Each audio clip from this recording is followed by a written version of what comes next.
నమస్తే. Welcome to global roundup. అంతర్జాతీయ పరిణామాల్ని భారతీయ దృక్కోణంలో విశ్లేషించే చర్చా కార్యక్రమం గ్లోబల్ రౌండప్ 146వ ఎపిసోడ్ రూపంలో మీ ముందుకొచ్చింది. ఈ వారంలో జరిగిన అంతర్జాతీయ వార్తాంశాలపై విశ్లేషించేందుకు అంతర్జాతీయ వ్యవహారాల నిపుణులు, విశ్లేషకులు మామిడి గిరిధర్ గారు మనకు లైవ్ లో అందుబాటులోకి వచ్చారు. వారితో మాట్లాడదాం. నమస్కారం సార్. నమస్తే సాయి. నమస్తే సార్. ఈ వారం గ్లోబల్ రౌండప్ లోకి వెళ్లే ముందు గత వారం 145వ ఎపిసోడ్ లో వచ్చిన కొన్ని కమెంట్స్ ని చూద్దాం.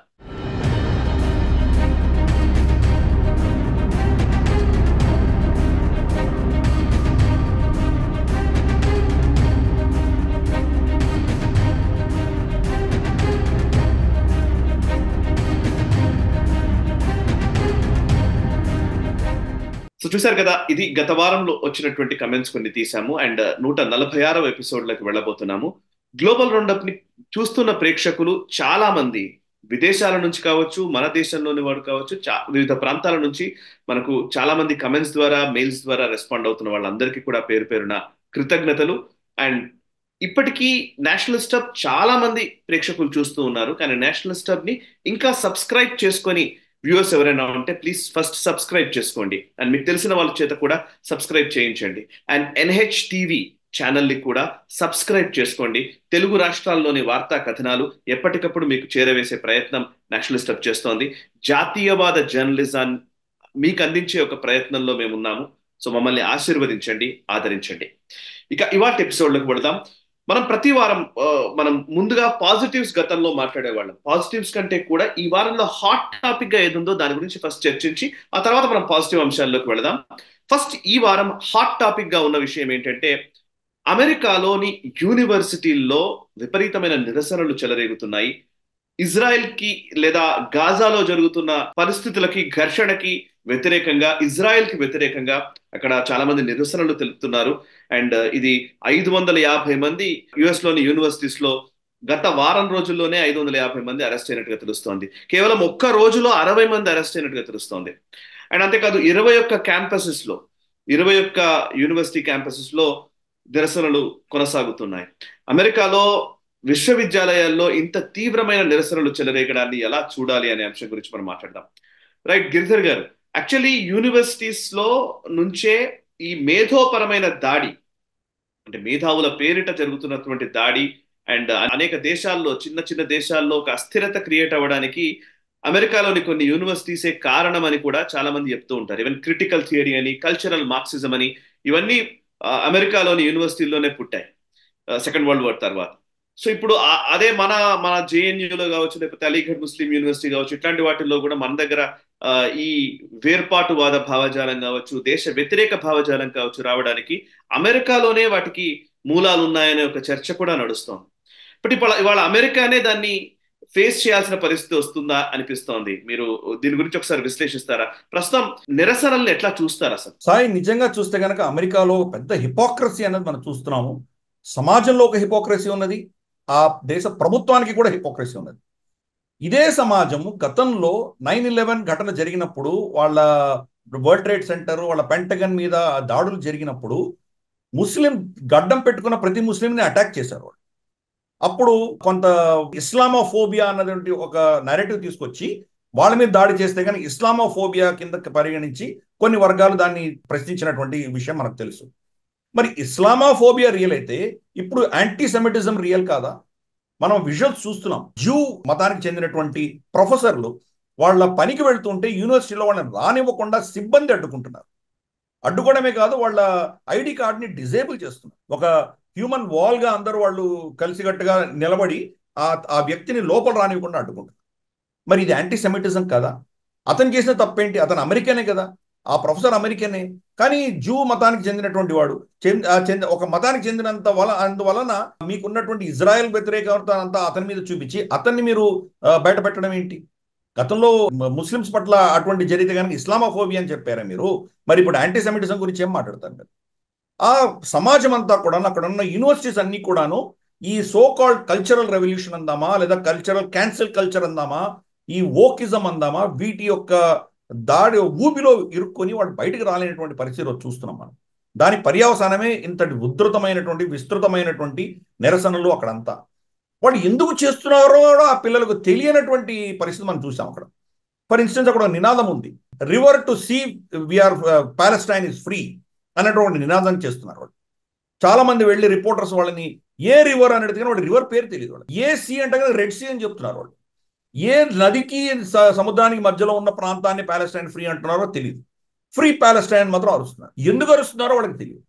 ఏమీ తెలియకుండా వాళ్ళు వెళ్తున్నారు. అంటే మనకు సమాజంలో ఒక బైనరీ నిలబెట్టేటువంటి ప్రక్రియ సోకాల్డ్ అల్ట్రా లెఫ్టిస్ట్ ఎవరైతే ఉన్నారో, క్యాన్సిల్ కల్చర్ ని ప్రోత్సహించినటువంటి వాళ్ళు ఎవరైతే ఉన్నారో ఆ శక్తులన్నీ కూడాను ఒక విధమైనటువంటి సక్సెస్ సాధించాయని మనం చెప్పాలి. ఈ యొక్క బైనరీలో ఒక పీడితుడు ఉంటాడు, ఒక పీడించబడ్డవాడు ఉంటాడు.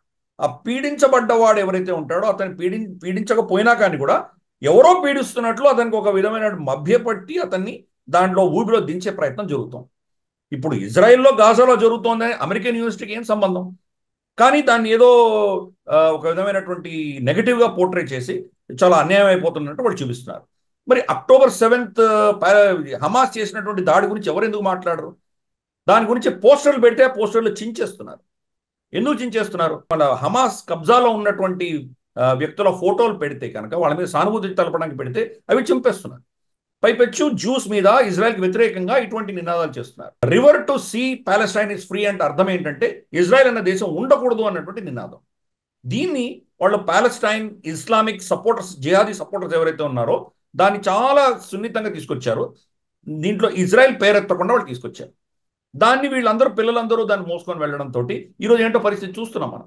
ఎంత ఓకిజం వచ్చిందంటే రిద్ది పటేల్ ఫర్ ఇన్స్టెన్స్, ఆవిడ భారత మూలాన్ని ఇచ్చినటువంటి వ్యక్తి, ప్రజాప్రతినిధిగా ఉంటూ ఆవిడ సభలోనే క్లియర్ ఓపెన్ చెప్పింది వీల్ కిల్ యూ అంటాం. మరి ఆవిడ మీద కేసులు పెట్టి ఆవిడని జైలుకి తీసుకువెళ్ళి ఫెలోనీ ఛార్జెస్ మీద పెట్టినప్పుడు భారతదేశంలో అటువంటివి భారత్ టుకడా కరెంగే టుకడే కరెంగే అన్నటువంటి గ్యాంగ్ మీద మనం చర్యలు తీసుకుంటే మనకు వీళ్ళు నీతి పాఠాలు నేర్పిస్తారు. మీరేమో ఫ్రీడమ్ ఆఫ్ ఎక్స్ప్రెషన్ అంటారు, ఫ్రీడమ్ ఆఫ్ స్పీచ్ అంటారు. ఇటువంటి పనికిమాలిన భావజాలాలు భారతదేశానికి ఎందుకు వీళ్ళు వర్తిస్తారు?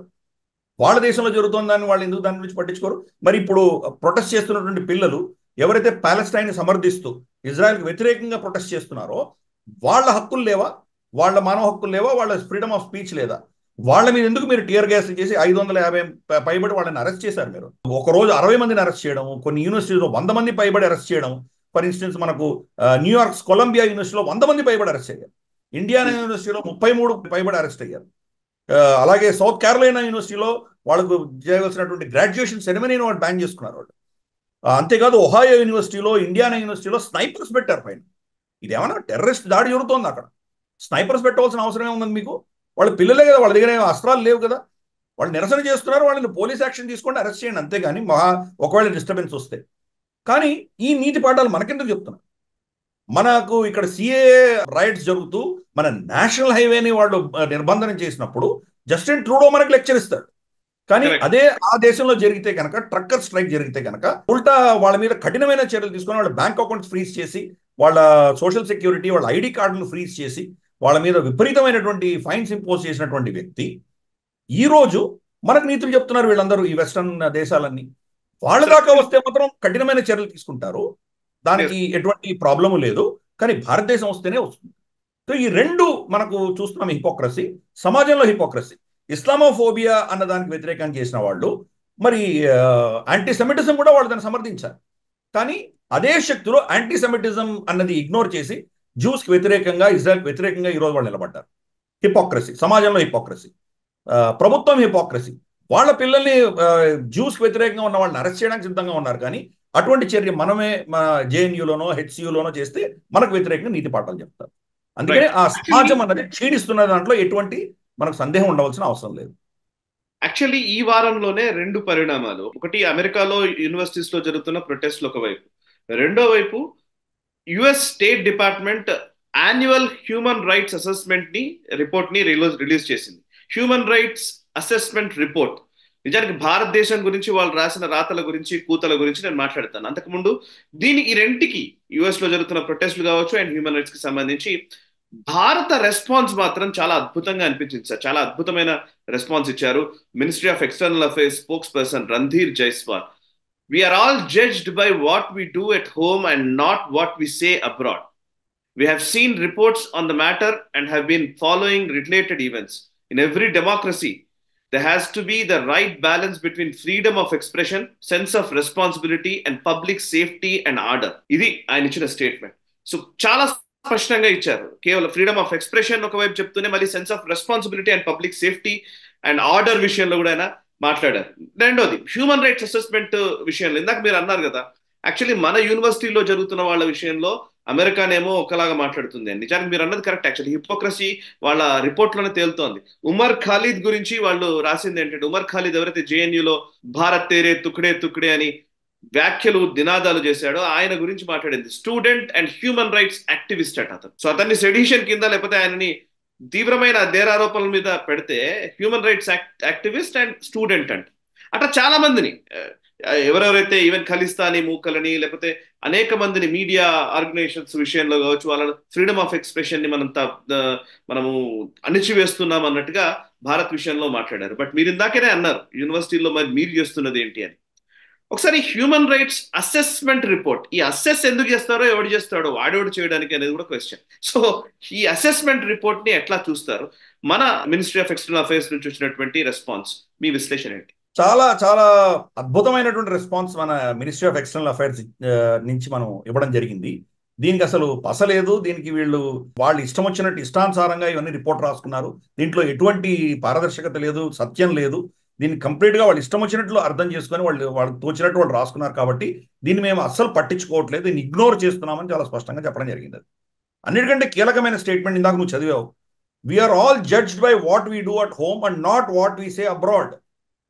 మీరు ఏం చెప్తున్నారో దాని ఆధారంగా మిమ్మల్ని జడ్జ్ చేయము, కానీ మీ ఇంట్లో మీరేం చేస్తున్నారో దాని ఆధారంగా మిమ్మల్ని జడ్జ్ చేస్తామని చెప్పాము. అంటే అర్థం ఏంటి? మీరు మాకు నీతులు చెప్పకండి, ఆ నీతులు మీరు పాటిస్తున్నారో లేదా అని మేము మిమ్మల్ని అసెస్ చేస్తున్నామని చెప్పడం జరిగింది. అంటే లిటరల్గా చెప్పాలంటే షటప్ అని చెప్తున్నాం. నోరు మూసుకోండి, మీరు మా విషయంలో జోక్యం చేసుకోకండి చెప్తున్నాం లిటరల్గా. పర్ఫెక్ట్. మీరు ఏం మాట్లాడుతున్నారో బయట దానికి దానికి సంబంధం లేదు, అది మేము పట్టించుకోము. మీరు మీ దేశంలో ఏం చేస్తున్నారో దాన్ని మేము గమనిస్తున్నామని కూడా చెప్పడం జరిగింది. సో కాబట్టి ఇప్పుడు ఉమర్ ఖాలిద్ గురించి కూడా వాళ్ళు ఏం చెప్పారు? అతనికి బెయిల్ ఇవ్వకుండా వాళ్ళని చిత్రహింసలు పెడుతున్నారంట. అతనే బెయిల్ అప్లికేషన్ సుప్రీంకోర్టు నుంచి విత్డ్రా చేసిన మాట వాళ్ళు మాట్లాడలేదు.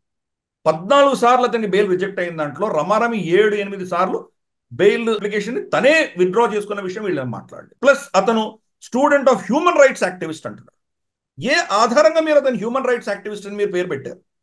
ఎవరి హ్యూమన్ రైట్స్ అతను ఎవరి కోసం పోరాటం చేస్తున్నాడు? మీరు ఏమైనా దాని గురించి ఏమైనా అసెస్మెంట్ చేశారా? దానికి ఏమైనా మీకు రిపోర్ట్ ఉందా? ఏముంది? అంటే ఒక దేశంలో ఒక భాగాన్ని, ఈశాన్య రాష్ట్రాలని చికెన్ స్నేక్ని కట్ చేసేస్తే అది భారతదేశం నుంచి విడిపోతుంది అని చెప్పినటువంటి వ్యక్తి హ్యూమన్ రైట్స్ గురించి మాట్లాడుతున్నాడు అతను. మరి అటువంటి వ్యక్తిని మీరు హ్యూమన్ రైట్స్ యాక్టివిస్ట్ ఎలా చెప్తున్నారు? కాబట్టి వాళ్ళకి చిత్తశుద్ధి లేనటువంటి నిజానికి అలా లెక్కేస్తే మసూద్ అజర్ కావచ్చు, లేకపోతే ఎవరైనా ఉన్న వాళ్ళందరూ కూడా ఎవరికి ప్రతి ఒక్కళ్ళకి ఒక ఎన్జిఓ ఉంది, ఏదో ఒక సర్వీస్ యాక్టివిటీ ఉంది. వాళ్ళందరూ సర్వీస్ చేస్తున్న వాళ్ళు లేకపోతే సేవా తత్పరులు. ఈ టెర్రరిస్టులు అందరూ అదే కదా మరి. అంతే, వాళ్ళే అంతే కదా. ఇప్పుడు జమాతు దావా ఉంది వాళ్ళకి, మౌలానా మసూద్ అజర్ కి. అందరికి ఫ్లడ్స్ వస్తేనో లేదా అర్త్క్వేక్స్ వస్తేనో భూకంపాలు వస్తేనో వాళ్ళందరికీ మందులు ఆహారం సప్లై చేసేటువంటి వ్యక్తి. మనకు బుర్హాన్ వానీని కూడా సన్ ఆఫ్ అ టీచర్ అంటున్నారు. సో ఇటువంటి పనికిమాలినటువంటి డిస్క్రిప్షన్ వీళ్ళే ఇవ్వగలరు. అంటే ప్రపంచమంతా పిచ్చివాళ్ళు, వాళ్ళకి ఏమీ తెలియదు, మనం ఏం చెప్తే అదే చల్లుతుంది అన్నటువంటి భావజాలం వీళ్ళకి. దానికి చంపదెబ్బ కొట్టినట్టు మన రెస్పాన్స్ ఏంటంటే, మీ ఇంట్లో మీరు ఏం చేస్తున్నారో దాని ఆధారంగా మిమ్మల్ని జడ్జ్ చేస్తాం, కానీ మీరు బయట చెప్పిందా మాకు అనవసరం అని చెప్పడం మనం జరిగింది. సో అలాగే మనం చూస్తే కనుక అక్కడ రిద్ధి పటేల్ లాంటి వాళ్ళు చంపుతాము అని ఒక చిన్న స్టేట్మెంట్ ఇచ్చినందుకు ఆవిడని అరెస్ట్ చేసి మీరు ఇంత చేశారే, చంపుతాము అని ఆవిడ చెప్తే అది మీ యొక్క మానవ హక్కుల ఉల్లంఘన కాదు, మీరు ఆవిడని అరెస్ట్ చేస్తే తప్పులేదు. కానీ అదే దేశంలో ఉన్నటువంటి గుర్పట్వన్ సింగ్ పన్నూన్ భారత్కు వ్యతిరేకంగా చంపుతాము, మీ దేశంలో అరాచకం సృష్టిస్తాము, ఇవన్నీ బెదిరిస్తుంటే అది మాత్రం ఫ్రీడమ్ ఆఫ్ స్పీచ్ అయిపోతుందా? ఎంత హిపోక్రసీ ఆ దేశంలో. ప్లస్ ఇప్పుడు ఎన్నికలు జరుగుతున్నాయి, ఎన్నికల సమయంలో ఇది ఇంకా ఎక్కువ ముందు తీసుకొచ్చే ప్రయత్నం చేస్తారు. ప్లస్ అక్కడ పాలిస్తున్నటువంటి డెమోక్రాట్ పార్టీ యొక్క నరనరాల్లో ఈ పనికి మాలినటువంటి హిపోక్రసీ అనేది చాలా కాలంగా ఉన్నది. కాబట్టి ఇవన్నీ కూడా వాళ్ళకి చిత్తశుద్ధి లేనటువంటి ఈ రిపోర్ట్స్ అన్ని మనం పట్టించుకోవాల్సిన అవసరం లేదు. దాని గురించి చర్చించడం కూడా అనవసరం. ఆ చర్చ చేసి వాళ్ళు ఏం చేయగలరు? వాడు ఎవరి మీద ఇటువంటి, ఫర్ ఇన్స్టెన్స్ ఇజ్రాయెల్కి వ్యతిరేకంగా యునైటెడ్ నేషన్స్ హ్యూమన్ రైట్స్ కమిషన్లో ఎన్నో రిజల్యూషన్స్ పాస్ అయినాయి. ఏమైనా ఇజ్రాయెల్ పట్టించుకుందా? సరే పోనీ ఇజ్రాయెల్ అయితే పవర్ఫుల్ దేశము, దానికి అమెరికా బ్యాకింగ్ ఉంది, యూరోప్ బ్యాకింగ్ ఉంది. అలాగే ఈ United Nations Human Rights commissions లో శ్రీలంకకు వ్యతిరేకంగా ఎన్నో రిజల్యూషన్స్ వచ్చాయి. ఎల్టీటీని హతమార్చినప్పుడు చాలా మానవ హక్కుల ఉల్లంఘన జరిగిందని వాళ్ళ మీద విపరీతమైన రిపోర్ట్లు ఇచ్చారు. శ్రీలంక ఏమైనా పట్టించుకుందా? చిన్న దేశమైన శ్రీలంకనే పట్టించుకోలేదు. వీళ్ళకి ఏం చెత్త శుద్ధి ఉంది? కానీ వీళ్ళు ఏదో అలా బూచి చూచి మాట్లాడేటువంటి ప్రయత్నం వీళ్ళు చేస్తుంటారు. కాబట్టి వీళ్ళకి పెద్ద మనం క్రెడిట్ ఇవ్వాల్సిన, పెద్ద వెయిట్ ఇవ్వాల్సినటువంటి పరిస్థితి లేదు, వాళ్ళకంత సీన్ లేదు. రైట్. ఇంకా కీలకమైన విషయం ఏంటంటే జార్జ్ సొరోస్ ని వాళ్ళ రిపోర్ట్ లో జార్జ్ సొరోస్ పైన చేసే ఆరోపణలు యాంటీ సెమిటిజం అంటున్నారు. నిజానికి అంటే జార్జ్ సొరోస్ తను జూ అని ఒప్పుకుంటున్నాడా first? Exact, that is what నేను అడిగేది కూడా. ఎస్, జ్యూస్ ఏమైనా చేశాడు అతను? అతను చేసేదంతా జ్యూస్ కి వ్యతిరేకంగానే చేస్తున్నాడు. అవును, స్టేట్ ఆఫ్ ఇజ్రాయెల్ వ్యతిరేకంగా చేస్తున్నాడు. అవును. నిజంగా జ్యూస్ యొక్క వాళ్ళ వాళ్ళ అస్మిత ఏదైతే ఉందో దానికి వ్యతిరేకంగా పనిచేస్తున్నటువంటి వ్యక్తి అతన్ని తిడితే కనుక అది యాంటీ సెమిటిజం ఎలా అవుతుంది? సో మరి అలా అయితే కనుక యాంటీ సెమిటిజం అయితే కనుక మరి ఇన్ని యూనివర్సిటీస్ ఇంత గగ్గోలు పెడుతూ మీ అమెరికా జెండానే తగలబెడుతున్నటువంటి వాళ్ళ మీద మీరేం చర్యలు తీసుకుంటున్నారు? ఇప్పుడు అమెరికాలో ఈ ఈ నిరసనలు చేస్తున్న వాళ్ళందరూ జార్జ్ సోరోస్ కనుసైగతో అయిపోతారు. లిటరల్లీ ఈ అరెస్ట్ గురించి అక్కర్లేదు నిజానికి కదా. యాంటీ సెమిటిజం అనే మాట ఆ స్టూడెంట్స్ కి వర్తిస్తున్నది.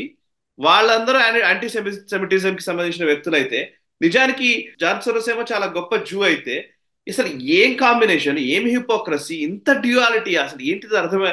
అసలు ఇంత నిజానికి మీరు అన్న కరెక్ట్ సార్. అసలు యాక్చువల్లీ మిగతా వాళ్ళందరూ పిచ్చోళ్ళు అనుకుంటున్నట్టుగా కనబడుతుంది అంతే. ఇన్ఫాక్ట్ మన అఫీషియల్ స్పోక్స్ పర్సన్ ఇచ్చినటువంటి స్టేట్మెంట్ చాలా అద్భుతమైన statement. The report is deeply biased and reflects a poor understanding of India. ఇది చాలా సున్నితమైన స్టేట్మెంట్. అంటే దీనికి ఏమీ లేదు, మా గురించి మీకు అవగాహన లేదు అని స్టేట్మెంట్ ఇచ్చాడు. దాని తర్వాత ఇచ్చిన statement, we attach no value to it and urge you to do the same. దీనికి మేము ఏం విలువ ఇవ్వము, మీరు కూడా దీన్ని ఏం విలువ ఇవ్వకుండా పడేయండి అని చెప్తున్నాడు. అంతకంటే చెంపదెబ్బ ఏముంటుంది చెప్పండి అమెరికాకి? సో అందుకని ఇట్స్ హిపోక్రటిక్ గవర్నమెంట్, అది హిపోక్రటిక్ సొసైటీ తయారవుతున్నది అక్కడ. చాలా దౌర్భాగ్యమైన విషయం. అన్ఫార్చునేట్లీ భారత మూలాల నుంచి వెళ్ళినటువంటి వాళ్ళు కూడా అక్కడ ఇటువంటి ప్రవర్తనని చూస్తున్నాము. కమలా హ్యారిస్ కావచ్చు, ప్రమిళ పాల్ కావచ్చు, లేదా మనకు రో ఖన్నా కావచ్చు, ఇటువంటి వాళ్ళు భారత మూలాల నుంచి వెళ్ళిన వాళ్ళు కూడా అదే చేస్తున్నారు. రిద్ధి పటేల్ లేటెస్ట్ కేసు ఎలా చేస్తుందో చూస్తున్నాం మనం. అలాగే ఈ నిరసనల్లో భారత మూలాల నుంచి, భారతదేశం నుంచి వెళ్ళినటువంటి ఒక అమ్మాయిని కూడా అరెస్ట్ చేయడం జరిగింది. అమ్మాయిని సస్పెండ్ చేశారు, రస్టికేట్ చేశారు అక్కడి నుంచి. వీళ్ళు వెళ్ళేది తల్లిదండ్రులు $80,000-90,000 ఖర్చు పెట్టి ఎంతో కష్టం మీద పిల్లల్ని చదివించినా అక్కడ పంపిస్తుంటే వీళ్ళు చేసే నిర్వాహకం మీద $90,000 $1,00,000 ఖర్చు పెట్టాలంటే ఒక సాధారణ భారతీయుడికి ఎంత కష్టం అది? ఎన్ని అప్పులు చేయాలి? వాళ్ళు ఎంతమందిని ప్రాధేయపడి వాళ్ళ పిల్లల్ని పంపిస్తున్నారు అక్కడికి? వీళ్ళు పోయి చేసే నిర్వాహకం మీద చదువుకొని మీరు సమాజాన్ని, కుటుంబాన్ని ఉద్ధరించండి రా అని పంపిస్తే వీళ్ళు చేసే నిర్వాహకం ఇది. సో దీనికి పసికొందలైనటువంటి వాళ్ళని మీద ఇన్ఫ్లుయెన్స్ చేయగలిగినటువంటి శక్తులు విజయం సాధిస్తున్నాయని మనం అర్థం చేసుకోవాలి. అన్ఫార్చునేట్లీ ఈ ఫార్ములా అంతా కూడా భారతదేశంలో ఉన్నటువంటి మన యూనివర్సిటీస్లో వాళ్ళు రెప్లికేట్ చేస్తున్నారు. దౌర్భాగ్యమైన విషయం ఏంటంటే భారత్ తెరే టుక్డే హోంగే అని చెప్పినటువంటి గ్యాంగ్ లీడర్ని ఈరోజు కాంగ్రెస్ పార్టీ ఒక ఎంపీ సీట్కి నిలబెట్టిందంటే మనం అర్థం చేసుకోవచ్చు ఇది వెనకాల ఎటువంటి పవర్ఫుల్ శక్తులు ఉన్నాయో మనం అర్థం చేసుకోవచ్చు. Correct sir. ఎవరైతే మినిస్ట్రీ ఆఫ్ ఎక్స్టర్నల్ అఫైర్స్ కి సంబంధించినటువంటి స్పోక్స్ పర్సన్ రణ్ధీర్ జైస్వాల్ ఒకవైపు ఇచ్చిన స్టేట్మెంట్ ని మీరు ఇందాక చాలా అద్భుతంగా కోట్ చేశారు. నేను I want to quote even Jaishankar గారి కామెంట్స్. ఆయన హైదరాబాద్ లో మాట్లాడిన మాటలు నిజంగా చాలా అద్భుతంగా అనిపించింది. ఆయన చేసిన స్టేట్మెంట్ ఏంటంటే, I get a lot of these noises from the Western press and if they criticise our democracy it's not because they lack information, it is because they think they are also political players in our election. Really correct గా అనిపించింది. వాళ్ళు కూడా ఈ political players లాగానే వాళ్ళు feel అవుతున్నారేమో మన భారతదేశపు elections ని చూసి, అలా అనిపిస్తోంది. ఎందుకంటే వాళ్ళు డైరెక్ట్ గా ఇన్వాల్వ్ అవుతున్నట్టు కనబడుతుంది. ఇంక్లూడ్ అనే మాట వాడారు ఆయన. ఇంకొక పాయింట్ ఏంటంటే, ఇంత వేడిలో ఎవరో మీడియా వాళ్ళు ఒక ఆర్టికల్ రాశారు, వెస్టర్న్ మీడియానే, ఇంత ఎండలో ఎలక్షన్స్ పెడుతున్నారు వీళ్ళు, ఏంటి అసలు పిచ్చా ఏమైనా అన్నట్టుగా వాడు ఆర్టికల్ రాశాడు. అంటే ఆయన చాలా క్లియర్ చెప్పారు, మా దేశంలో ఇంత ఎండలో కూడా వస్తున్నటువంటి లోయెస్ట్ టర్న్అవుట్ ఉందో, ఓటర్ టర్న్అవుట్ పోలింగ్ జరుగుతుందో, అది మీ దేశంలో హైయెస్ట్ అన్నట్టుగా ఆయన చెప్పారు. సో నిజానికి చాలా కాదు, అద్భుతంగా మీ చరిత్రలోనే హైయెస్ట్ ఎప్పుడు చరిత్రలోనే ఎంత వేస్తున్నారు. చెప్పారో అది దీనికంటే తక్కువ అని చెప్పారు. Correct correct correct correct. So ఎందుకని భారతదేశంలో ఎన్నికల్లో వాళ్ళ జొరపాటు, ఇంతకు ముందు మనం చూసాం డివైడర్ ఇన్ చీఫ్ అని అప్పట్లో 2019లో వేసింది. ఇప్పుడు కూడా అట్లాంటిది ఏదో వస్తుంది నాకు తెలిసి. టైమ్ మ్యాగజైన్ నుంచి ఏమొస్తుంది, వాషింగ్టన్ పోస్ట్ నుంచి ఏమొస్తుంది, ఇవన్నీ చూడాలి మనం. ఇంకొంత టైం కదా, వాళ్ళు ఇంకా కుక్ చేస్తున్నారు వార్తలు ఎట్లాంటిది రాయాలనేది. సో వెస్ట్రన్ మీడియా భారతదేశపు ఎలక్షన్స్ ని చాలా చీప్ గా చూస్తుంది. అండ్ ఈ ఎలక్షన్స్ కి అసలు విలువే లేనట్టుగా, ఇక్కడ ఎన్నికలకు సంబంధమే లేదన్నట్టుగా, వాళ్ళ దేశాల్లో మాత్రం ప్రజాస్వామ్యం పరిఢవిల్లుతున్నట్టుగా ఈ హిపోక్రసీ జరుగుతుంది. జయశంకర్ లాంటి మాత్రం నిజంగా విజిలింగ్ లాగా అనిపించింది ఆ రోజు ఆయన మాట్లాడుతూ ఉంటే. ప్లీజ్ సార్ ఎక్స్ప్లెయిన్ చేయండి కొంచెం. కరెక్ట్. డెమోక్రసీ అంటేనే ఏంటి? ప్రజల అభిప్రాయం. ఎవరికి పెద్దపీట వేస్తే వాళ్ళు గెలుస్తారు. ఈ దేశంలో ఫ్యాసిజం లేదు, డిక్టేటర్షిప్ లేదు. పెద్ద పెద్ద నేతలందరూ వీళ్ళు ఎలక్షన్లో ఓడిపోయినటువంటి ఉదంతాలు మనం చూసాం. మనం వాజ్పేయి గారు ఓడిపోయారు. గతంలో 2 సీట్లు వచ్చాయి బీజేపీకి. అప్పుడు వాజ్పేయి గారు ఓడిపోయారు, అద్వానీ గారు ఓడిపోయారు, ఇందిరాగాంధీ ఓడిపోయింది. సో ఈ దేశంలో ఓడిపోయినటువంటి వాళ్ళు ఎవరు లేరు. లాలూ ప్రసాద్ యాదవ్ ఓడిపోయారు, ఎన్టీ రామారావు గారు ఓడిపోయారు. కాబట్టి ఈ దేశంలో ప్రజలు నిర్ణయిస్తారు. ఈ రోజు మోదీ గారికి వాళ్ళు బ్రహ్మరథం పడుతున్నారంటే కనుక వాళ్ళు మోదీ గారు చేసినటువంటి సేవలు కానీ, ఆయన పరిపాలనా విధానం కానీ వాళ్ళకి నచ్చింది కాబట్టి ఓటేస్తున్నారు. దాన్ని డెమోక్రసీ అంటారు, కానీ దాన్ని డిక్టేటర్షిప్ అనో, ఫ్యాసిజం అనో, లేదా మెజారిటేరియన్ అథారిటేరియనిజం అనో ఇటువంటి పేర్లు వాడరాదు. మీ దేశంలో మీరు ఒక ప్రెసిడెంట్ ఎన్నుకున్నారంటే, ఒబామాని 2 సార్లు ఎందుకు ఎన్నుకున్నారు? మీరు మీ దేశానికి వ్యతిరేకమైనటువంటి ఎన్నో చర్యలు చేశాడు కదా ఆయన. అటువంటి వ్యక్తిని మీరు ఎందుకు ఎన్నుకున్నారని మేము ప్రశ్నిస్తే, అంటే వాళ్ళు ఇప్పటికి కూడా వాళ్ళ భావజాలం ఏదో మేము ఫస్ట్ వరల్డ్ ప్రపంచంలో ఉన్నటువంటి సెకండ్ థర్డ్ వరల్డ్ కంట్రీస్ అన్నిటిని మేము కంట్రోల్ చేయాలి అన్నటువంటి భావజాలం నుంచి బయటికి రాలేదు. అది మనకు ఇక్కడ రిఫ్లెక్ట్ అవుతున్నది. అలాగే ఇంత పెద్ద దేశం, 140 కోట్ల మంది ఉన్నటువంటి దేశం, ఎదుగుతున్నటువంటి దేశం, రేపో మాపో వచ్చే 2-3 సంవత్సరాల్లో 3వ పెద్ద దేశంగా ఎదిగేటువంటి దేశం. ఇన్ఫాక్ట్ చైనా అసలు అంకెలు బయటికి తీసామంటే బహుశా వచ్చే 5-7 సంవత్సరాల లోపల మనం చైనాను కూడా అధిగమించేటువంటి పరిస్థితి. వాడు చెప్తున్నటువంటి $18 ట్రిలియన్ అయితే వాళ్ళ ఎకానమీ లేదు, అన్ని అప్పులని అసెట్ సైడ్ వేసుకున్నాడు బ్యాలెన్స్ షీట్ లో. అది తీసేసామంటే వాడికి బహుశా 7-8 ట్రిలియన్ ఎకానమీ ఉన్నది. వాళ్ళకు 7-8 ట్రిలియన్ మనం 10 ఏళ్లలో మహా అంటే మనం దాన్ని దాటగలం. అటువంటి దేశాన్ని వాళ్ళు వదులుకునే పరిస్థితిలో లేరు. వాళ్ళు దీన్ని ఎలాగైనా కంట్రోల్ చేయాలి అన్నటువంటి భావజాలం కూడా. మా పరిధి దాటి మేము చెప్పేది వినకుండా వీళ్ళు ముందరకు వెళ్ళారంటే ఎలా? అది ఒక పటిష్టమైన నేతృత్వం వాళ్ళు కనుక చూశారంటే దాన్ని ఓర్వలేనటువంటి పరిస్థితి. ప్లస్ అన్నిటికంటే వాళ్ళ డీప్ రూటెడ్ గా ఉన్నది ఏంటంటే, ఇక్కడ అబ్రహామిక్ మతానికి భిన్నమైనటువంటి మతం, ఇక్కడ హైందవ సంస్కృతి ఉన్నది. దాని యొక్క ఏంటంటే పునర్జీవనం అందామా, దాన్ని రినైసెన్స్ అందామా, దాన్ని వాళ్ళు ఓర్చుకోలేకుండా. అందుకని అది ఏదోదో ఇటువంటి ప్రగల్భాలు, ఇటువంటి కొత్త పిచ్చి పిచ్చి రిపోర్ట్స్ అన్ని తీసుకొచ్చి మనల్ని ఇబ్బంది పెట్టేటువంటి ప్రయత్నం చేస్తున్నారు. కానీ మోదీ ప్రభుత్వం గత 10 ఏళ్లుగా వీటిని ఇగ్నోర్ చేయడం మొదలుపెట్టింది. కంప్లీట్ గా వీళ్ళని తిరస్కరించడం మొదలుపెట్టింది. జయశంకర్ గారు దాని ఉదాహరణ. ఆయన చేసే ప్రతి స్టేట్మెంట్ కూడా వెస్ట్ హిపోక్రసీని ఎక్స్పోజ్ చేసుకుంటూ వెళ్తున్నారు. ఆయన చెప్పింది చాలా స్పష్టంగా చెప్పారు. మీరేమైనా ఇక్కడ పొలిటికల్ పార్టీయా? భారతదేశంలో పొలిటికల్ పార్టీలు ఎలా ప్రవర్తిస్తే మీరెందుకు ప్రవర్తిస్తున్నారు? మేము కూడా మీ దేశంలో ఉన్నటువంటి 2 పొలిటికల్ పార్టీస్ ఒకదానికి సమర్థించి ఇంకోదానికి వ్యతిరేకంగా మాట్లాడితే మీరేమంటారు? ఇటువంటి చాలా చేయొచ్చు కదా, మేమెందుకు చేయట్లేదు? ఇది పాలిటిక్స్. ఇది ప్లస్ ఎండలో చేస్తామా, వర్షంలో చేస్తామా, లేదా చలిలో చేస్తామా, మా ఇష్టం. అది మా దేశంలో మేమేం చేసుకుంటాం, నీకేం పట్టింది, నీకెందుకు? అది నువ్వు ఎప్పుడు చేసుకుంటావు చేసుకో. నువ్వు కొరికే చలిలో చేస్తున్నారు వాళ్ళు, నవంబర్-డిసెంబర్లో చేస్తున్నారు, మంచు పడుతున్నప్పుడు చేస్తున్నారు. అలాస్కాలో అక్కడంతా మంచు ఉంటుంది, 20 అడుగుల మంచులో మీరు ఎలక్షన్లు చేసుకుంటున్నారు. మీకు వచ్చే టర్నౌట్ ఎంత? మీకు ఎలక్షన్ టర్నౌట్ 30%, 40% దాటి ఉండదు వాళ్ళది టర్నౌట్ అంతా కూడా. మీరు మాకు డెమోక్రసీ గురించి ఏం నీతులు చెప్తున్నారు? ప్రపంచంలోనే ఇంతమంది ఓటు వేసేటువంటి దేశం ఇంకొకటి లేదు. మీ మొత్తం వెస్ట్రన్ ప్రపంచం అంతా కలిపితే కూడా మా ఓటర్కి సరి సమానంగా, మా పాపులేషన్ కూడా కాదు, మా ఓటర్కి సరి సమానంగా.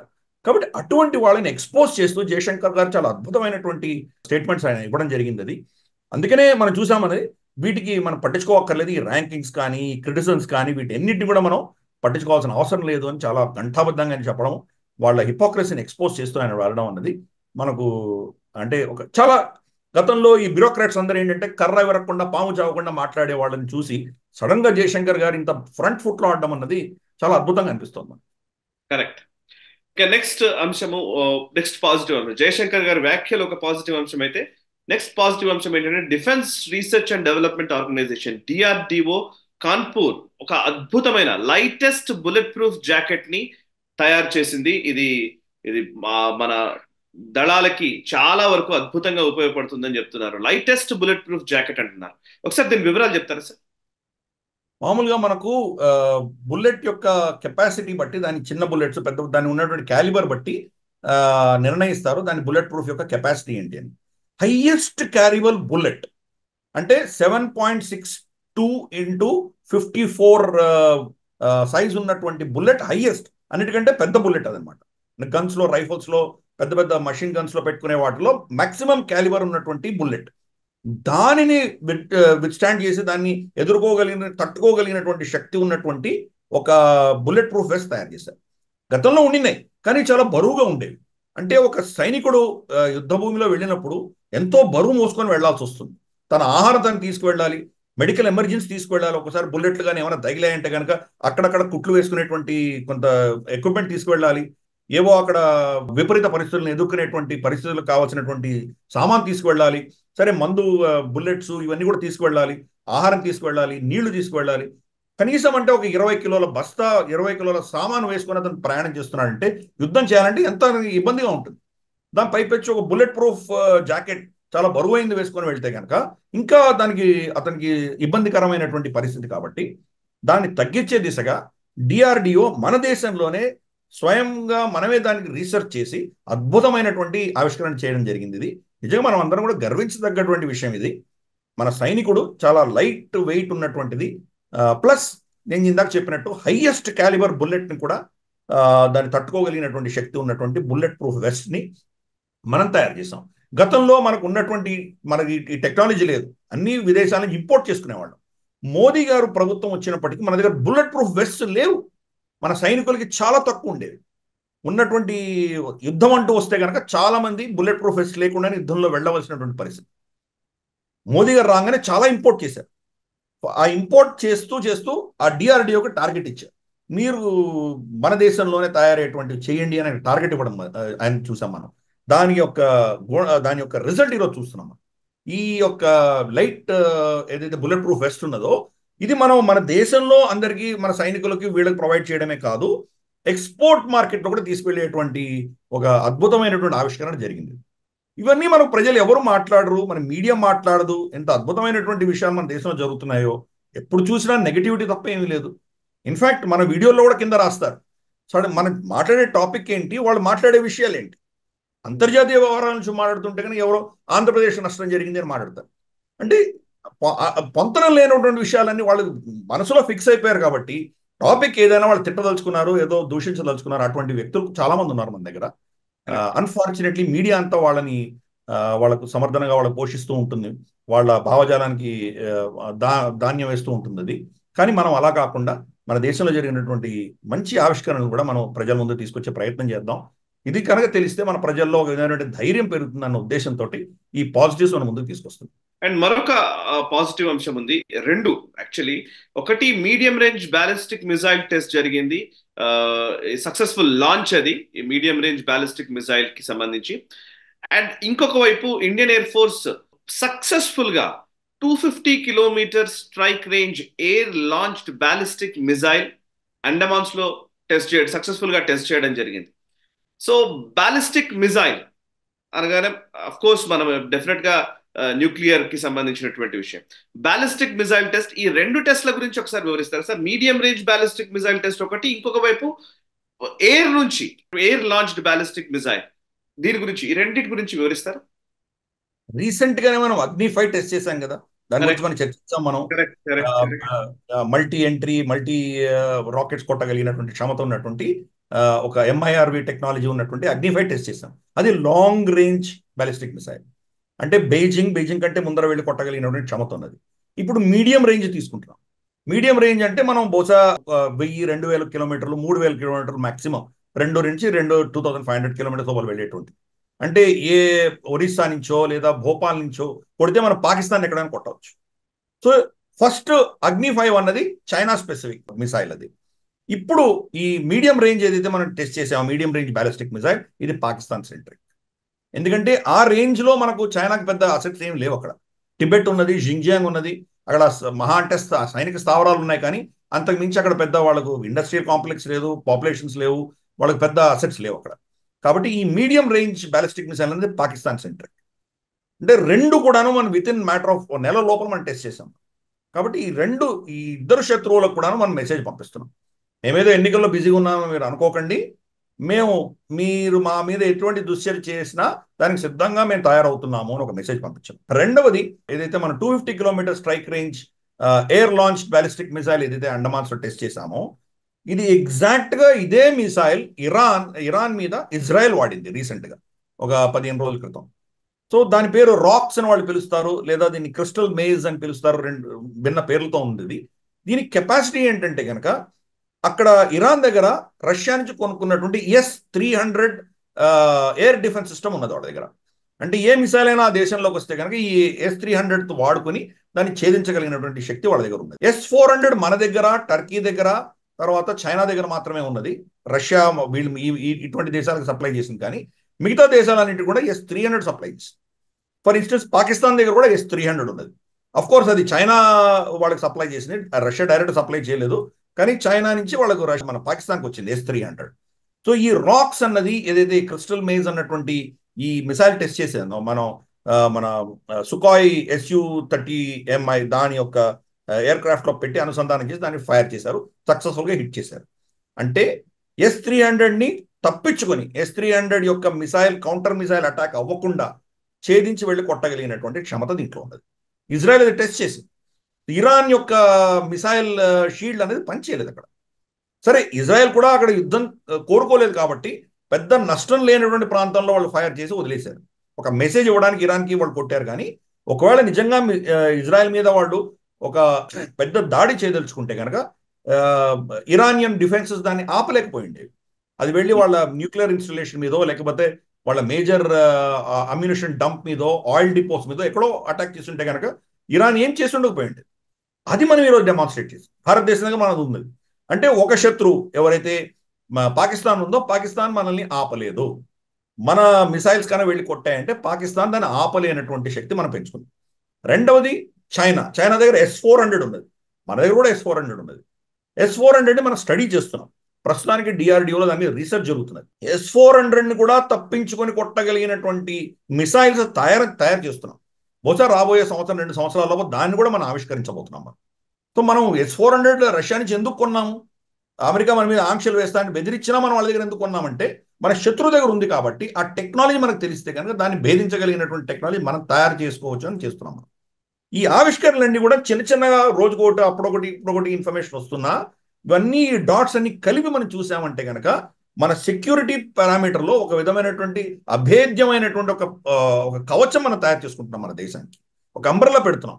అలాగే మన శత్రువులు వాళ్ళకున్నటువంటి అస్త్రాలు, వాళ్ళకున్నటువంటి టెక్నాలజీని ఛేదించుకుంటూ వెళ్ళి వాళ్ళని ఎక్కడ కొట్టాలో అక్కడ కొట్టగలిగినటువంటి శక్తి మనం తెచ్చుకుంటున్నాం. అందుకని ఈ ఆవిష్కరణలన్నీ కూడా మనం గ్లోబల్ రౌండప్లో ఎందుకు చర్చిస్తున్నాం అంటే, గ్లోబల్ గా మన చుట్టూతో ఉన్నటువంటి శత్రువులకు టఫ్ మెసేజ్ పంపిస్తున్నాం కాబట్టి దాన్ని ఇక్కడ చర్చిస్తున్నాం. ఇంకొక వైపు మరొక పాజిటివ్ అంశం కనబడుతుంది, అది దీన్ని ఎక్స్ప్లెయిన్ చేయండి.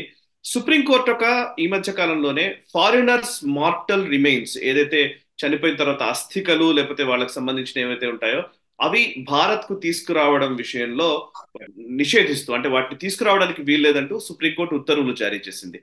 ఎవరో సూఫీ దర్గాకి, ప్రయాగ్రాజ్ బేస్డ్ సూఫీ దర్గాకి తీసుకురావడం కోసం అని చెప్పేసి హజరత్ షా ఎవరైతే ఆయన చనిపోయారో ఆయన అస్థికలు తీసుకురావడం కోసం అని చెప్పేసి ఏదో ప్రయత్నం చేస్తూ ఉంటే దాన్ని సుప్రీంకోర్టు తిరస్కరించింది.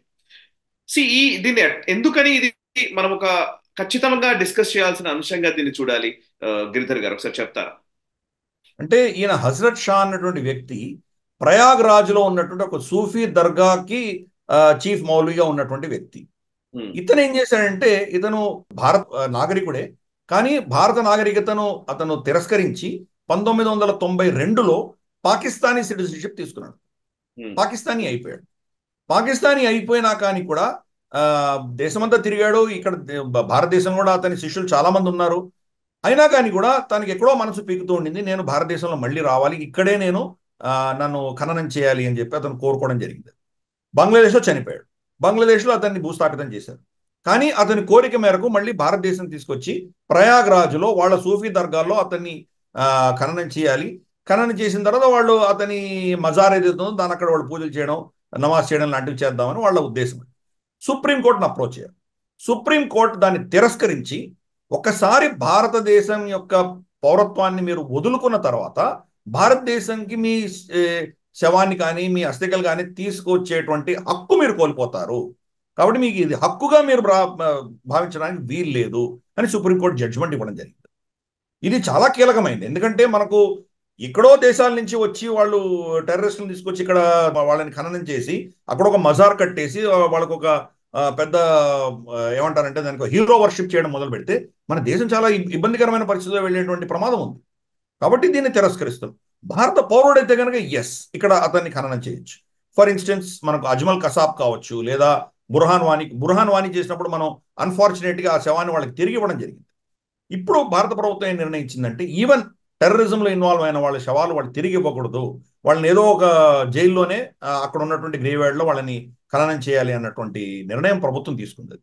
కాబట్టి మన దేశంలో వచ్చి విదేశీయుడైనటువంటి వ్యక్తి హక్కుగా భావించి ఇక్కడ వచ్చి నేను ఉంటానన్నది చాలా ఇబ్బందికరమైన విషయం. దాన్ని సుప్రీంకోర్టు తిరస్కరించింది. అందుకే నేను చాలా పాజిటివ్. కాకపోతే దీంట్లో ఒక ఇబ్బంది కూడా ఉండదు. ఫర్ ఇన్స్టెన్స్ పాకిస్తానీ హిందువులు కానీ బంగ్లాదేశీ హిందువులు కానీ ఎవరైనా వాళ్ళ కుటుంబంలో ఎవరైనా చనిపోతే వాళ్ళ అస్థికలు ప్రయాగరాజ్లో తీసుకొచ్చి ఇక్కడ నిమజ్జనం చేయాలి అని కోరుకుంటున్న వాళ్ళకు కూడా ఇది వర్తిస్తుంది. ఇన్ దాట్ సెన్స్ కొంత మనం చూస్తే కనుక ఇబ్బందికరమైనటువంటి విషయం ఉండవచ్చు. కానీ ఆ ఇష్యూలో ఏమవుతుందంటే వాళ్ళు దరఖాస్తు పెట్టుకుంటారు. మన ఎంబసీ ఇస్లామాబాద్లో ఉన్నటువంటి భారత దౌత్య రాయబారి ఆఫీస్లో వాళ్ళు దరఖాస్తు పెట్టుకుంటారు. ఒక సంవత్సరానికో 2 సంవత్సరాలకు ఒకసారి కొంతమంది క్లియరెన్స్ ఇస్తున్నాం మనం. వాళ్ళు వచ్చి వాళ్ళ అస్థికలను ప్రయాగరాజ్లో కలిపేసి వెళ్ళిపోతున్నారు. వాళ్ళకు ఒక మజార్ అంటూనో లేకపోతే ఒక గుడి లాంటిది ఏం కట్టట్లేదు కదా. కానీ ఈ శవాలను తీసుకొచ్చి అక్కడ మజార్ పెట్టి వాళ్ళకు ఒక మస్జిద్ కట్టి చేస్తే కనుక దానివల్ల వచ్చే ప్రమాదాలు ఉన్నాయి. అందుకని ఈ జడ్జిమెంట్ అన్నది చాలా అద్భుతమైన జడ్జిమెంట్. ఫ్యూచర్లో ఎవరు కూడాను భారత పౌరులు కానటువంటి వాళ్ళు ఇది హక్కుగా డిమాండ్ చేసేటువంటి పరిస్థితులు ఇంకా లేవని స్పష్టంగా ఇది చెప్పింది జడ్జిమెంట్. ఓకే సార్, ఇక మిగతా న్యూస్ అప్డేట్స్ లోకి వెళ్దాం. అమెరికాకి సంబంధించి ముఖ్యంగా ఇజ్రాయెల్ ఇరాన్ విషయాలకు సంబంధించిన డీటెయిల్స్ లోకి వెళ్లే ప్రయత్నం చేద్దాం. ఫస్ట్ ఇజ్రాయెల్ కి సంబంధించి ఇజ్రాయలీ ఆర్మీకి సంబంధించినటువంటి నెట్జా యెహూదా ఆయన పైన అమెరికా ఆంక్షలు విధించే అవకాశాలు అతి త్వరలోనే ఉంటాయి అనేది మనకు స్పష్టంగా కనబడుతున్న అంశం. US secretary of state Antony Blinken will soon sanction IDF's Netza Yehuda for violating human rights in Palestinian West Bank అని ఒక అంశం ఈ రోజు వార్తా కథనంగా వచ్చింది. You can expect to see them in days ahead అని బ్లింకెన్ ఒక దగ్గర కోట్ చేసినట్టుగా కూడా తెలుస్తోంది. సో ఒకసారి ఇజ్రాయెల్ అమెరికాల మధ్య సంబంధాలు పూర్తిగా చాలా కనుమరుగైపోతున్నాయేమో అనే అనిపించేలాగా ప్రస్తుత పరిణామాలు చూస్తుంటే అనిపిస్తుంది సార్. మీరేమంటారు? నిజానికి ఇజ్రాయెలీ ఆర్మీకి సంబంధించినటువంటి నెట్జా యెహూదా అంత దౌర్జన్యము లేదా అంత మారణ హోమం సృష్టించాడా గాజాలో? ఇది గాజాకు సంబంధించిన విషయం కాదు, ఇది వెస్ట్ బ్యాంక్ సంబంధించిన విషయం. West bank. నెట్జా యెహూదా అన్నటువంటి ఏదైతే మనకు వీళ్ళ బ్రిగేడ్ ఉన్నదో వీళ్ళు ఆ దేశంలో ఉన్నటువంటి అల్ట్రా రైట్ వింగ్ జ్యూస్ అనమాట. అంటే ఎక్స్ట్రీమ్ రైట్ వింగ్ ఉన్న జ్యూస్. అది ఆర్మీలో ఒక విభాగం అవును కదా. ఆర్మీ రూల్స్ ప్రకారం వీళ్ళు ఆర్మీలో చేరలేరు వీళ్ళు. ఎందుకంటే ఆర్మీలో మనకి ఎలా ఉంటుందంటే ఎప్పుడు వాళ్ళు ఆర్డర్ ఇస్తే అప్పుడు లేచి వెళ్ళాలి, యుద్ధం చేయాలి, ఏది పెడితే అది తినాలి, ఎక్కడ పడితే అక్కడ ఉండాలి, సబాత్ లాంటివి చేసుకోవడానికి వీలు లేదు. వాళ్ళకి సబాత్ లాంటివి చాలా ఉన్నాయి వాళ్ళకి, అవన్నీ పాటించడానికి వీలు లేదు. అంటే అల్ట్రా ఆర్థడాక్స్, ఇంకా కంప్లీట్ వాళ్ళ తోరాలో ఏం చెప్పారో, వాళ్ళ ఇజ్రాయెల్ మతం ఏం చెప్తోందో దాన్ని తూచా తప్పకుండా పాటించేటువంటి ఒక తెగ ఇది. వాళ్ళు ఆర్మీలో చేరలేకుండా ఉండిపోయినటువంటి వాళ్లకు ఈ బ్రిగేడ్ తయారు చేశారు. ఈ బ్రిగేడ్లో వాళ్ళ మతానికి అనుసారంగా వాళ్ళు అన్నీ చేసుకోవచ్చు. వాళ్ళు అంటే సబ్బాత్లు పాటించవచ్చు, వాళ్ళు పాస్ ఓవర్ డేలు పాటించవచ్చు, రోజుకి ఎన్నిసార్లు వాళ్ళు పూజ చేసుకుంటారో దాన్ని పాటించవచ్చు. వాళ్ళ హలాల్ మీట్ లాంటిదే వాళ్ళకు కూడా అటువంటి సంప్రదాయాలు ఉన్నాయి. మాంసాహారం తినేటప్పుడు అటువంటివన్నీ కూడా పాటించుకోవచ్చు. అటువంటి వెసులుబాటు కలిగిస్తూ వాళ్లకు ఏదో ఒక స్థానం కల్పించాలన్న ఉద్దేశంతో దీన్ని తయారు చేశారు. అంటే ఆ దేశమే చాలా చిన్న దేశం. ఆ దేశంలో కొంతమంది యుద్ధం చేయగలిగినటువంటి వాళ్ళు, క్షమత ఉన్నటువంటి వాళ్ళని మతపరమైన విషయాల్లో దూరం పెడితే కనుక ఆ దేశం నష్టపోతుంది. భారతదేశం లాంటి దేశంలో కొంతమంది మనం అవాయిడ్ చేయొచ్చు, ఎందుకంటే మన పాపులేషన్ జనాభా చాలా పెద్దది కాబట్టి. వాళ్ళు కాకపోతే ఇంకొకరిని తీసుకోవచ్చు మనం. కానీ ఇజ్రాయెల్కి అటువంటి ఆప్షన్ లేదు. వాళ్ళకి కన్స్క్రిప్టెడ్ ఆర్మీ ఉన్నది. వాళ్ళు పిల్లవాళ్ళు ప్రతి వాళ్ళు కూడాను వయసు వచ్చిన తర్వాత వాళ్ళ ఆర్మీలో పని చేయక తప్పదు. మరి వీళ్ళు ఆర్మీ రూల్స్ని పాటించమనే వీళ్ళ పరిస్థితి ఏంటి? అందుకని వాళ్ళ కోసం తయారు చేసినటువంటి బ్రిగేడ్ ఇది. వాళ్ళు వెస్ట్ బ్యాంక్ లో ఏదో ఎప్పుడో వాళ్ళు మానవ హక్కుల ఉల్లంఘన చేశారు అని వాళ్ళ మీద అమెరికా ఏదో ఇన్వెస్టిగేట్ చేసింది.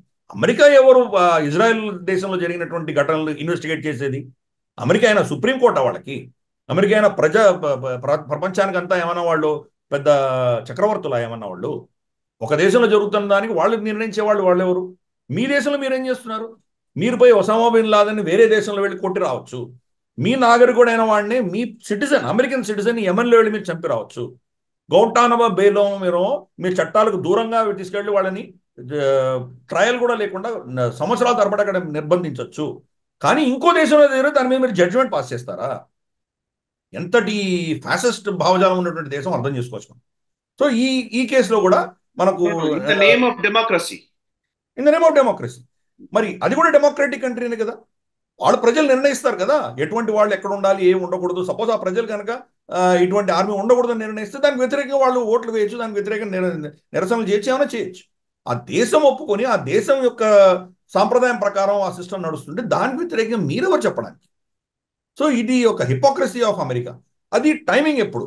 ఇప్పుడు ఒక కఠినమైన యుద్ధం చేస్తున్నప్పుడు హమాస్కి వ్యతిరేకంగా, హిజ్బుల్లాకి వ్యతిరేకంగా, ఇరాన్కి వ్యతిరేకంగా, 3 శత్రువులకు వ్యతిరేకంగా, ఒకటేసారి 3 శత్రువులకు వ్యతిరేకంగా ఇజ్రాయెల్ యుద్ధం చేస్తుంటే ఇప్పుడు మీరు వాళ్ళ మీద ఆంక్షలు విధించడం అంటే అర్థం ఏంటి? అంటే మీలో ఎంతటి కన్ఫ్యూజన్ ఉందో అర్థం చేసుకోవచ్చు. అమెరికాలో ప్రాబ్లం ఏంటంటే వాళ్ళకు ఫండింగ్ ఇచ్చేదంతా జ్యూస్, ఎక్కువ శాతం జ్యూస్ ఇస్తున్నారు వాళ్ళు. ఆ జ్యూస్లో కూడా వోక్ జ్యూస్ అంటాం కదా, ఆ జార్జ్ సోరోస్ లాంటి వాళ్ళు పేరుకే జ్యూస్, కానీ వాళ్ళ భావజాలం అంతా కూడా లెఫ్టిస్ట్ భావజాలం ఉన్నటువంటి చాలా మంది ఉన్నారు. కానీ అన్నిటికంటే కీలకమైందంటే జ్యూస్కి వ్యతిరేకంగా ఉన్నటువంటి వాళ్ళు ఎవరైతే ఉన్నారో, ఈ మనం ఏమంటారంటే ఓటు వేసేటువంటి ఓట్ బ్యాంక్ ఏదైతే ఉందో వాళ్ళకు ఉన్నటువంటి ఓట్ బ్యాంక్ అంతా కూడాను pro Palestine, Islamic and leftist భావజాలం ఉన్నటువంటి వ్యక్తులు వీళ్ళు ఓట్ బ్యాంక్. సో వాళ్ళని అపీస్ చేయాలి. ఈ సంవత్సరం ఎలక్షన్స్ ఉన్నాయి. ఇజ్రాయెల్కి వ్యతిరేకంగా మేము ఏదో కఠినమైన చర్య తీసుకున్నాము, అక్కడ పాలెస్టీన్లకు, ముస్లిమ్స్కి వ్యతిరేకంగా ఉన్నటువంటి వాళ్ళ మీద మేము ఆంక్షలు విధించాము, కఠినమైన చర్య తీసుకున్నామని వాళ్ళకి చెప్పాలి. కానీ ఇజ్రాయెల్ సమర్థించాలి. ఈ రెండిట్లో వాళ్ళు సతమతం అవుతున్నారు, ఏం చేయాలో అర్థం కాకుండా ఉన్నారు. ఈ పరిస్థితులలో బెంజమిన్ నెతన్యాహు మాత్రం చాలా టఫ్గా, నేను ఎట్టి పరిస్థితుల్లో ఆగే పరిస్థితే లేదు, మా సైన్యానికి నేను సమర్థనంగా నిలుస్తాను, వాళ్ళ మీద ఎటువంటి ఆంక్షలు ఎవరు విధించినా నేను సహించే సమస్య లేదు, వాళ్ళని కంప్లీట్ సపోర్ట్ నేను ఇస్తున్నాను వాళ్లకు, ప్లస్ రఫాలో మేము చేయబోయేటువంటి కార్యక్రమాలు ఏమున్నాయో తప్పకుండా చేసి తీరుతాము అని వాళ్ళు చెప్పడం జరిగింది. సో అల్టిమేట్గా డెమోక్రాట్ పార్టీ ఉన్నంత వరకు కూడాను ఇజ్రాయెల్కి ఇటువంటి ఇబ్బందులు తప్పవు. భారతదేశం కూడా మనం ఇబ్బందులు చూస్తున్నాం, వాళ్ళ ఇంటర్ఫియరెన్స్ ఎంత లెవెల్లో ఉందో మనం చూస్తున్నాం. రిపబ్లికన్ పార్టీ వచ్చినప్పుడు, ఫర్ ఇన్స్టెన్స్ డొనాల్డ్ ట్రంప్ వచ్చినప్పుడు కంప్లీట్ సమర్థన అప్పుడు వాళ్ళకి ఇవ్వడం జరిగింది. ఇరాన్కి వ్యతిరేకంగా ఆయన తీసుకున్న చర్యలు కావచ్చు, లేదా వాళ్ళ క్యాపిటల్ని టెల్ అవైవ్ నుంచి జెరూసలేంని రికగ్నైజ్ చేస్తూ ఆయన రెజల్యూషన్ పాస్ చేయడం కావచ్చు, ఇటువంటివన్నీ కూడాను ఇజ్రాయెల్కి సమర్థన అనేది రిపబ్లికన్స్ వాళ్ళకి, డెమోక్రాట్స్ నుంచి వాళ్ళకి చాలా ఇబ్బందులు ఉన్నాయి. ఫార్చునేట్లీ అన్ఫార్చునేట్లీ ఇరాన్ వీళ్ళ మీద దాడి చేయగానే గతి లేని పరిస్థితిలో బైడెన్ తన పక్షాన్ని నిలబడవలసి వచ్చింది. లేకపోతే మాత్రం ఇటువంటి పిచ్చి చర్యలు, దుశ్చర్యలు చాలా చేశారు గతంలో. కానీ మరి చూద్దాం వాళ్ళ ప్రజలు ఎలా నిర్ణయిస్తారో. ఈ సోకాల్డ్ లెఫ్టిస్ట్ భావజాలం ఉన్నటువంటి ఈ వోక్ కల్చర్ అన్నది ఈ వెస్ట్రన్ ప్రపంచం అంతా కూడాను కాల్చేస్తున్నది. దాంట్లో ఇజ్రాయెల్ దెబ్బతింటున్నది, అమెరికా దెబ్బతింటున్నది. మరి చూద్దాం రాబోయే రోజుల్లో మరి ఈ మంటను వీళ్ళు ఎలా కంట్రోల్ చేయగలరు, దీన్ని ఎలా మేనేజ్ చేయగలరో చూద్దాం. Right sir.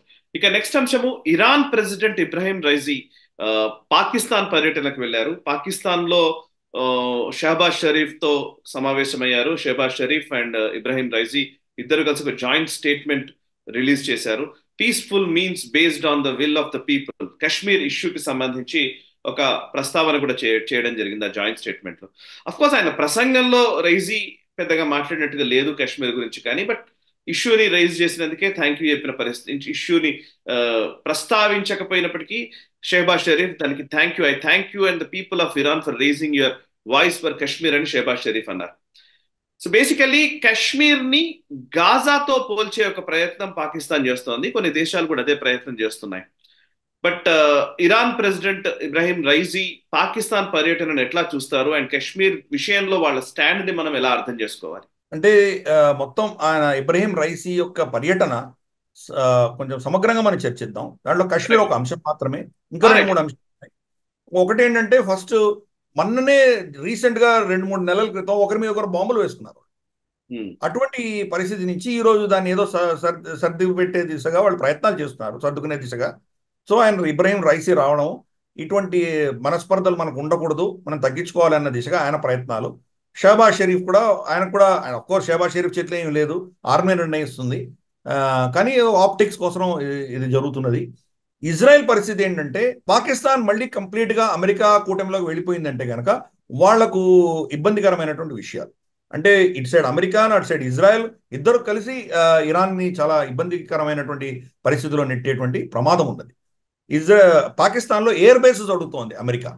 ఎయిర్ బేసెస్ కనుక వాళ్ళకి ఇచ్చారంటే, బహుశా ఇచ్చారని కొంతమంది చెప్తున్నారు, మనకు అది సత్యాసత్యాలు తెలియదు. కానీ ఒకవేళ వాళ్ళకి ఎయిర్ బేసెస్ ఇస్తే కనుక డ్రోన్లతో పంపించి వాళ్ళు ఇరాన్ లో ఉన్నటువంటి వాళ్ళ న్యూక్లియర్ అసెట్స్ కావచ్చు, ఇతరత్ర చాలా కీలకమైనటువంటి వాళ్ళ అసెట్స్ ని టార్గెట్ చేసేటువంటి ప్రమాదం ఉన్నది. ఆ బేసెస్ ని వాడుకొని ఇజ్రాయెల్ కూడా కొట్టచ్చు. కాబట్టి అది నివారించడానికి కోసం ఇబ్రాహీం రైసీ ప్రయత్నిస్తున్నాడు. అదే ఫస్ట్ టార్గెట్ ఆయన. అమెరికా ఇన్ఫ్లుయెన్స్ పాకిస్తాన్ లో రాకుండా ఉండడానికి కోసం ఆయన ప్రయత్నం చేస్తున్నాడు. రెండవది, వాళ్ళిద్దరి మధ్యలో జరిగినటువంటి ఘర్షణ ఏదైతే ఉందో దాన్ని ఏదో కొలికి తీసుకొచ్చి శాంతియుతంగా పరిష్కరించే ప్రయత్నం రెండవది చేస్తున్నాడు. మూడవది ఏంటంటే, వాళ్లకు కామన్ గా తాలిబాన్ తోటి కొన్ని ఇబ్బందులు ఉన్నాయి. తాలిబాన్ తోటి ఇరాన్ కూడా ఇబ్బందులు ఉన్నాయి. ఎందుకంటే ఆఫ్ఘనిస్తాన్ నుంచి రావాల్సిన జలాలు ఏవైతే ఉన్నాయో తాలిబాన్ నిలిపివేస్తోంది. దానికి వాళ్ళిద్దరి మధ్య కూడా ఘర్షణ ఉన్నది. అలాగే తాలిబాన్కి పాకిస్తాన్కి మధ్యలో ఘర్షణ ఉంది. సో వాళ్ళిద్దరు కలిసి తాలిబాన్ ఎలా మేనేజ్ చేయాలి అన్న విషయంలో కూడా వాళ్ళు చర్చించడానికి వెళ్ళారు. పైపెచ్చు ఇరాన్, పాకిస్తాన్, ఇండియా IPI అన్నటువంటి ఒక గ్యాస్ పైప్ లైన్ ఒకటి గతంలో దాన్ని అప్రూవల్ అయ్యి, ఇరాన్ ఏం చేసిందంటే వాళ్ళ సైడ్ పైప్ లైన్ కంప్లీట్ గా వేసేసి పాకిస్తాన్ బార్డర్ దాకా తీసుకొచ్చేసింది. కానీ పాకిస్తాన్ అమెరికా ఆంక్షల దృష్ట్యా వాళ్ళు దాని మీద పని చేయలేదు. వాళ్ళ దగ్గర పైసలు లేవు, ఒకటి పని చేయలేదు. ఈ ఇరాన్ బార్డర్ నుంచి వాళ్ళు పాకిస్తాన్లోకి వెళ్ళవలసినటువంటి వాళ్ళ సైడ్ కాంట్రాక్ట్ ఏది ఉందో వాళ్ళు ఫెయిల్ అయ్యారు. వాళ్ళ మీద ఇంటర్నేషనల్ కోర్టుకి తీసుకెళ్తామని ఇరాన్ బెదిరిస్తున్నది. కాబట్టి ఆ విషయంలో చర్చించడానికి, దీన్ని ముందుకు తీసుకెళ్లరా అన్నటువంటి ఒత్తిడి తీసుకురావడానికి కూడా చర్చలు జరిగినాయి. ఇవి ఇలా ఉండగా ఇరాన్ చాలా సంవత్సరాలుగా, అంటే ఈవెన్ వాళ్ళ రాజు ఉన్నప్పుడు కూడా, షా ఆఫ్ ఇరాన్ ఉన్నప్పుడు కూడా, అప్పుడు అక్కడ ఉన్నటువంటి క్లెరిక్స్ అందరూ కూడా కాశ్మీరీ ముస్లిమ్స్ ని భారత వ్యతిరేకంగా సపోర్ట్ చేసినటువంటి ఉదంతాలే మనం గతంలో చూసాం. మనం ఇప్పుడు కూడా మన ఇద్దరం వెళ్ళాం, మనం కార్గిల్కి వెళ్ళాం, మనం కార్గిల్లో చూసాం, ఖమేనీ ఫోటో అక్కడ చూసాం, మనం ఫోటోలు అక్కడ చూస్తాం మనం. మరి ఎక్కడ కార్గిల్, ఎక్కడ ఖమేనీ ఫోటోలు? అంటే షియాలు ఎక్కడెక్కడ ఉన్నారో వాళ్ళు మా వాళ్ళు అని చెప్పి వాళ్ళు కంట్రోల్ చేస్తారన్నమాట వాళ్ళ మీద. ఆర్టికల్ 370 సవరణ జరిగిన తర్వాత కార్గిల్ షియాలని వీళ్ళు ప్రేరేపించి భారతదేశానికి వ్యతిరేకంగా అక్కడ వాళ్ళు ధర్నా చేయించారు వాళ్ళు, ఇరాన్. కాబట్టి వాళ్ళకు చాలా ట్రెడిషనల్ గా భారతదేశానికి వ్యతిరేకంగా కశ్మీర్లో వాళ్ళ ప్రమేయం అన్నది ఉన్నది. అదే ఈ రోజు కూడా రిఫ్లెక్ట్ అయింది. వాళ్ళ జాయింట్ స్టేట్మెంట్ లో కశ్మీర్ గురించి ప్రస్తావన చేయడము, తర్వాత మ్యూచువల్ అండర్స్టాండింగ్ లో దీని సమస్యని పరిష్కరించాలని, శాంతియుతంగా పరిష్కరించాలని, ఇవన్నీ మామూలుగా గతంలో కూడా ఇవే స్టేట్మెంట్స్ ఇచ్చారు. ఈ ఇమ్రాన్ ఖాన్ ఇక్కడ ఇరాన్కి వెళ్ళినప్పుడు, అతను ప్రధానిగా ఉన్నప్పుడు ఇరాన్కి వెళ్ళినప్పుడు ఇచ్చిన స్టేట్మెంట్ కి, ఇప్పుడు షహబాజ్ షరీఫ్, రైసీ ఇచ్చిన స్టేట్మెంట్ కి పెద్ద తేడా లేదు. ఒకటే ఒక కీలకమైన తేడా ఏం వచ్చిందంటే, ఇమ్రాన్ ఖాన్ వెళ్ళినప్పుడు ఇచ్చిన స్టేట్మెంట్ లో as per the United nations resolutions అని దాంట్లో యాడ్ చేశారు. కానీ ఈసారి ఇంటర్నేషనల్ లా అని పెట్టారు, కానీ యునైటెడ్ నేషన్స్ పేరు ఎత్తలేదు. సో అది ఒక డెవలప్మెంట్ కింద మనం చూడాలి. రెండవది ఏంటంటే, ఆయన ఇచ్చిన రైసీ ఇచ్చిన స్పీచ్ లో ఎక్కడ కూడా భారతదేశం పేరు కానీ లేదా కశ్మీర్ పేరు కానీ ఆయన ఎత్తలేదు. సో క్రమేపీ వాళ్ళు కొంత దాన్ని డైల్యూట్ చేసే ప్రయత్నం ఇరాన్ చేస్తున్నది. కానీ పాకిస్తాన్ వాళ్ళ పిచ్చి ప్రగల్భాలు ఇంతవరకు ఆపట్లేదు. వాళ్ళు మహమ్మద్ బిన్ సల్మాన్ కలిసినప్పుడు కూడా అదే అంశాన్ని లేవనెత్తాడు ఆయన. అలాగే ఇప్పుడు ఇతనితో కూడా అదే లేవనెత్తాడు. ఇది ఇలా ఉండగా వాళ్ళ దేశంలోనే వాళ్ళ చేంబర్ ఆఫ్ కామర్స్ సంబంధించిన బిజినెస్ వాళ్ళందరూ కూడాను షహబాజ్ షరీఫ్ మీద ఒత్తిడి తీసుకొస్తున్నారు. భారతదేశంతో వాణిజ్యం ఓపెన్ చేయండి అని ఆయన మీద ఒత్తిడి తీసుకొస్తున్నారు. ఇరాన్ తోటి వాణిజ్యం చేద్దాం, భారతదేశంతో వాణిజ్యం చేద్దాం, లేకపోతే మనకు పుట్టుగతులు లేవని వాళ్ళు వార్నింగ్ ఇస్తున్నారు. షహబాజ్ షరీఫ్ స్వయాన ఆయన ఏం చెప్పాడంటే, బంగ్లాదేశ్ ఒకప్పుడు మన ఈస్ట్ పాకిస్తాన్గా ఉన్నది, నా చిన్నప్పుడు అది ఎందుకు పనికిరాని ప్రాంతం అని చెప్పి మన వాళ్ళందరూ చెప్పేవాళ్ళు అప్పుడు. అది కాకుండా ఈరోజు మనం అద్భుతమైనటువంటి బంగ్లాదేశ్ చూస్తున్నాము, దాని పురోగతి ఎలా ఉందో చూస్తున్నాము, దాని GDP, దాని ఎకానమీ ఎలా పెరుగుతుందో చూస్తున్నాము. నేను ఆన్సర్ ఇవ్వలేకుండా నేను మొహమాట పడుతున్నాను, నాకు చాలా అసహ్యంగా అనిపిస్తోంది అని చెప్పి ఆయన చెప్పడం జరిగింది. సో ఇటువంటి పరిస్థితుల్లో వాళ్ళ దేశాన్ని, వాళ్ళ దేశ ఆర్థిక వ్యవస్థను అభివృద్ధి తీసుకెళ్తారా? భారతదేశంతో ఇరాన్ తోటి వాణిజ్యం చేసుకొని ఈ Iran Pakistan India pipe line కనుక వస్తే వాళ్ళకి రాయల్టీ వస్తుంది, వాళ్ళకి కావాల్సిన ధనం వస్తుంది.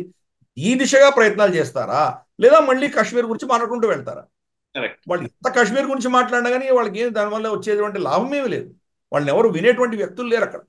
ఒక ఇరాను, తర్వాత టర్కీ, మలేషియా, ఈ 3 దేశాలు సౌదీ అరేబియాకి వ్యతిరేకంగా ఒక కూటమి తయారు చేయాలనుకుంటున్న వ్యక్తులు వాళ్ళు మాత్రమే మాట్లాడతారు. ప్లస్ చైనా ఎనివే వాళ్ళకి ఒత్తాసు పలుకుతుంది కాబట్టి వీళ్ళు మాట్లాడతారు. ప్రపంచంలో ఏ దేశం కూడాను కాశ్మీర్ విషయంలో పాకిస్తాన్ చెప్పేది వినేదానికి సిద్ధంగా లేరు వాళ్ళు. సో చూద్దాం. మన స్పోక్స్ పర్సన్ మాత్రం, మన ఆఫీసర్లు మాత్రం ఇరాన్ అంబాసిడర్ పిలిచి చాలా ఘాటుగా మనం చెప్పాం, మా విషయాల్లో మీరు జోక్యం చేసుకోకండి, దీన్ని మేము సహించము అని చెప్పి స్పష్టంగా చెప్పడం జరిగింది ఇరాన్. Correct sir. ఇక నెక్స్ట్ అంశం మాల్దీవ్స్ కి సంబంధించి. మాల్దీవ్స్ లో మొహమ్మద్ మొయిజు కైవసం చేసుకుంది. 93 మెంబర్స్ హౌస్ లో 66 సీట్లను కైవసం చేసుకుంది. మొహమ్మద్ మొయిజు విజయం సాధించారు. ఒకసారి మాల్దీవ్స్ ఎన్నికలకు సంబంధించి ఒకసారి వివరాలు తెలియజేస్తారా సార్? తప్పకుండా ఇది మనకు భారతదేశానికి కొంత సెట్ బ్యాక్ అనే మనం ఒప్పుకోవాల్సిన విషయం ఇది. ఎందుకంటే మువాజో అతను అతను ప్రెసిడెంట్ గా ఎన్నికవడమే ఇండియా అవుట్ అనే క్యాంపెయిన్ తో మొదలు పెట్టాడు. పైపెచ్చు అక్కడ ఉన్నటువంటి మన కొంతమంది ఎవరైతే నేవల్ ఆఫీసర్స్ కావచ్చు, లేదా ఎయిర్ ఫోర్స్ సంబంధించిన ఆఫీసర్స్ కావచ్చు, వాళ్ళని వెనక్కి తీసుకోమని చెప్పి మన మీద ఒత్తిడి తీసుకొచ్చేసరికి మనం కూడా ఈ పరిస్థితి గమనించి మనం వాళ్ళని వెనక్కి తీసుకొచ్చాము. సివిలియన్ పైలట్స్ ని, సివిలియన్ షిప్ ఆపరేటర్స్ ని వాళ్ళని అక్కడ పంపించడం జరిగింది. అది షీ జిన్పింగ్ తర్వాత చైనా అతని మీద చాలా ఒత్తిడి తీసుకురావడము, అతనికి చాలా ధనం ఇవ్వడము, అతన్ని కొనుక్కోవడం, ఇటువంటివన్నీ చూస్తున్నాము. దాని యొక్క పర్యవసానం కూడా ఈరోజు మనం ఎలక్షన్లో చూస్తున్నాం. అంటే ఎంత ధనం అక్కడ వెళ్ళిందో, మనం ఎంత ధనం వెచ్చించారో, వీళ్ళు ఓట్లను ఎలా మ్యానిపులేట్ చేసుకోగలిగారో మనం చూస్తున్నాం. దానివల్ల ఆ దేశ భవిష్యత్తు ఏంటో వాళ్ళకి అర్థం కావట్లేదు. రేపటి రోజు అక్కడైనా విపత్కరమైన పరిస్థితి వస్తే చైనా వచ్చేటువంటి పరిస్థితి లేదు. ఈరోజు చైనా చూస్తున్నాము, జిబోటీలో వాళ్ళ నేవల్ బేస్ ఉన్నా కానీ కూడా చైనా షిప్లు అక్కడ వెళ్తుంటే దాన్ని కూడా కాపాడలేనటువంటి పరిస్థితి ఈరోజు చైనా ఉన్నది. ఆ వాళ్ళ షిప్పులు కూడా మన నావికా దళాలే వాళ్ళు కాపాడుతున్నాయి. అటువంటి వాళ్ళు వచ్చి వీళ్ళు మాల్డీవ్స్ ఏం కాపాడతారు. కాబట్టి అయినా కానీ ఎందుకంటే చైనా మోడలే అది. ఏ దేశంలోనో ఉన్నటువంటి నేతృత్వాన్ని కొనుక్కుంటారు వాళ్ళు, ప్రజలతో వాళ్ళకి సంబంధం లేదు. నేతలు చెప్పిన దాన్నే ప్రజలు కూడా ఒక విధమైనటువంటి గుడ్డి నమ్మకంతో వెళ్ళి వాళ్ళు నష్టపోయినటువంటివన్నీ మనం చూసాం. మనం శ్రీలంక టిపికల్ ఎగ్జాంపుల్. రాజపక్ష సోదరుల్ని కంప్లీట్ గా చైనా కొనుక్కుంది. ఈరోజు వాళ్ళ పరిస్థితి ఏంటి? ఆ దేశం ఏ పరిస్థితిలో ఉంది? $4.5 బిలియన్ భారతదేశం ఇచ్చామా? లేకపోతే వాళ్ళ పరిస్థితి ఏంటి? వాళ్ళ తిండి కానీ, వాళ్ళకు చమురు కానీ ఇవన్నీ మనం ఇస్తున్నాం కాబట్టి వాళ్ళు బతుకుతున్నారు. అయినా కానీ కూడా మనం హ్యాపీనెస్ ఇండెక్స్ లో, హంగర్ ఇండెక్స్ లో మనకంటే చాలా పెద్దగా ఉన్నట్లు ఈ రిపోర్ట్లు ఇస్తాయి. అది వేరే విషయం. మోజోకి సంబంధించి ఇదే ట్రాప్ లో ఆయన కూడా పడ్డాడు. చైనా ఆ నేతృత్వాన్ని కొనుక్కుంది కాబట్టి వాళ్ళ చైనా పైసలకు వాళ్ళు అమ్ముడుపోయారు కాబట్టి ఇటువంటివన్నీ చేస్తున్నారు.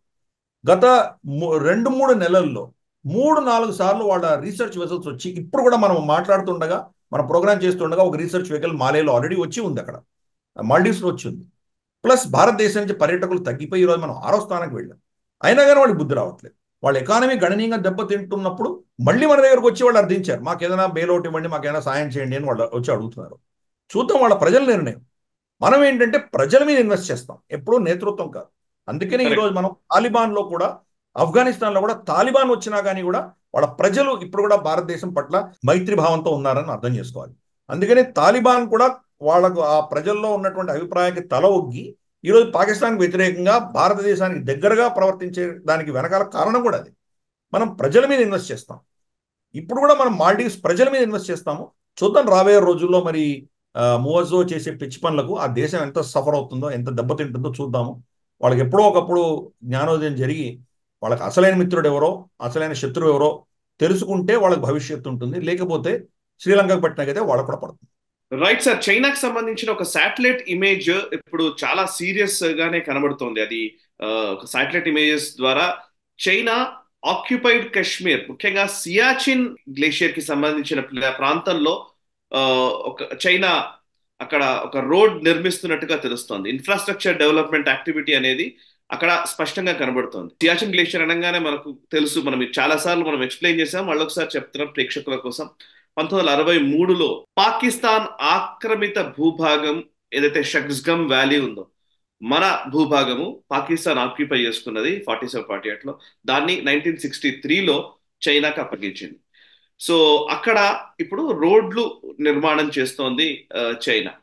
సో ఒకసారి గిరిధర్జీ ఒకసారి ఈ అంశానికి సంబంధించిన డీటెయిల్స్ చెప్తారా? శాటిలైట్ ఇమేజెస్ లో ఏమేమి అంశాలు కనబడుతున్నాయి అక్కడ, ఎందుకని ఆ ఆ ప్రాంతంలో ఇప్పుడు రోడ్స్ వేసుకోవడము ఇవి చేస్తోంది అని అంటే దానికి అర్థం ఏంటి? ఎందుకంటే సిపిఈసి ఆల్రెడీ ఉంది కదా, దీన్ని ఎట్లా చూడాలి? కారాకోరం పాస్ నుంచి దీని యాక్టివిటీకి సంబంధించిన వివరాలు కూడా ఒకసారి చెప్తారా స్ట్రాటజికల్లీ? అంటే సియాచిన్ గ్లేషియర్ అన్నది వాళ్లకు చాలా కంటకంగా తయారైంది చైనాకు. ఎందుకంటే సియాచిన్ గ్లేషియర్ ని మనం మన అధీనంలో తీసుకునేసరికి వాళ్లకు పాకిస్తాన్కి మధ్యలో ఉన్నటువంటి ఏదైతే గ్యాప్ ఉందో అది ఇంకా పెరగడం జరిగింది. ఈ సియాచిన్ గ్లేషియర్ కనుక మన అధీనంలో లేకుండా పాకిస్తాన్ అధీనంలో ఉండింటే కనుక వాళ్ళు ఇతరత్ర ఒత్తిళ్లు తీసుకొచ్చి లద్దాఖ్ మీద ఒత్తిడి తీసుకొచ్చి లద్దాఖ్ని కూడా కబ్జా చేసుకోగలిగినటువంటి క్షమత వాళ్ళకు ఉండేది. ఎప్పుడైతే మనం సియాచిన్ గ్లేషియర్ మన కంట్రోల్లో తీసుకున్నామో మిగతా చైనాలో ఉన్న చైనా ఆక్రమిత టిబెట్లో ఉన్న ప్రాంతాలన్నీ కూడాను సియాచిన్ కంటే చాలా తక్కువ ప్రాంతంలో ఉంటాయి, తక్కువ హైట్లో ఉంటాయి. అవన్నీ మనం ఉన్నత శిఖరాల మీద ఉన్నాం కాబట్టి పైనుంచి వాళ్ళని కంట్రోల్ చేయడం చాలా ఈజీ. మనం ఇందిరా కోల్ అని చెప్పేసి మన అధీనంలో ఉన్నటువంటి ప్రాంతంలో అన్నిటికంటే ఉత్తరాన ఉన్నటువంటి పాయింట్ని ఇందిరా కోల్ అని పిలుస్తారు. ఆ ఇందిరా కోల్ అన్నది దాని కొండ మీద వెళ్ళి మనం చూసామంటే దాని కింద షక్స్గమ్ వ్యాలీ ఉంటుంది. ఉత్తర దిశగా కింద షక్స్గమ్ వ్యాలీ ఉంటుంది. ఇందాక నువ్వు చెప్పినట్లు అత్త సొమ్ము అల్లుడు దానం చేసినట్టు పాకిస్తాన్ 1963లో ఈ షక్స్గమ్ వ్యాలీని చైనాకు హస్తగతం చేశారు. ఆ అగ్రిమెంట్లో స్పష్టంగా రాశారు ఈ ట్రాన్స్ఫర్ అన్నది భారతదేశానికి పాకిస్తాన్ మధ్యలో జరిగేటువంటి ఒప్పందం ఫైనల్ గా ఏ నిర్ణయం తీసుకుంటుందో దాని అధీనంగా మేము ట్రాన్స్ఫర్ చేస్తున్నామని చెప్పి ఇచ్చారు. కానీ అల్టిమేట్గా వాళ్ళకి ట్రాన్స్ఫర్ అయితే చేశారు. G219 అని చెప్పేసి వాళ్ళకు ఒక హైవే ఉన్నది. ఆ హైవే వచ్చేసి టిబెట్ మీదుగా జింగ్జాక్ వెళ్తుంది. అది మన భూభాగమైనటువంటి అక్సై చీన్ మీదుగా వెళ్తుంది. అక్సై చీన్ మీదుగా వెళ్ళి మన భూభాగాన్ని వాళ్ళు ఇల్లీగల్ గా ఆక్యుపై చేసుకున్నటువంటి ప్రాంతంలో వెళుతుంది. అది ఆ G219 నుంచి ఒక బ్రాంచ్ తీసి దాన్ని ఒక డైవర్షన్ రోడ్ పెట్టి షక్స్గమ్ వ్యాలీలో వాళ్ళు పటిష్టం చేసే ప్రయత్నం చేస్తున్నారు.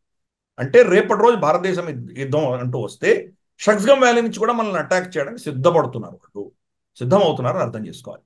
సో ఇప్పుడు నిజానికి సియాచిన్ ని కనుక వాళ్ళు స్వాధీనం చేసుకుంటే ఆల్మోస్ట్ ఇప్పుడు కైలాష్ రేంజ్ పర్వత శ్రేణి అండ్ అటు నుబ్రా వ్యాలీని ఆనుకుని ఉన్న పర్వత శ్రేణి ఇంతవరకు వాళ్ళు బ్లాక్ చేసుకోవడానికి అవకాశం ఉంటుంది. జస్ట్ సియాచిన్ కొట్టేస్తే అదంతా కలిపి వాళ్ళు పిఓజేకేలోకి వెళ్ళిపోవచ్చు. కరెక్ట్. ఇన్ఫాక్ట్ అక్కడి నుంచి వాళ్ళు వచ్చారంటే కనుక in fact Pangong so lake side కూడా వాళ్ళు ఇంకో సైడ్ నుంచి రావచ్చు వాళ్ళు. కాబట్టి ఇవంతా కూడా చాలా స్ట్రాటజిక్, మనకు చాలా critical areas. Depsang plains anyway వాళ్ళు అడ్వాంటేజ్ లో ఉన్నారు. వాళ్ళు డెప్సాంగ్ ప్లెయిన్స్ నుంచి ఇటు నుంచి రావచ్చు, మనకు సియాచిన్ నుంచి ఇటు నుంచి రావచ్చు.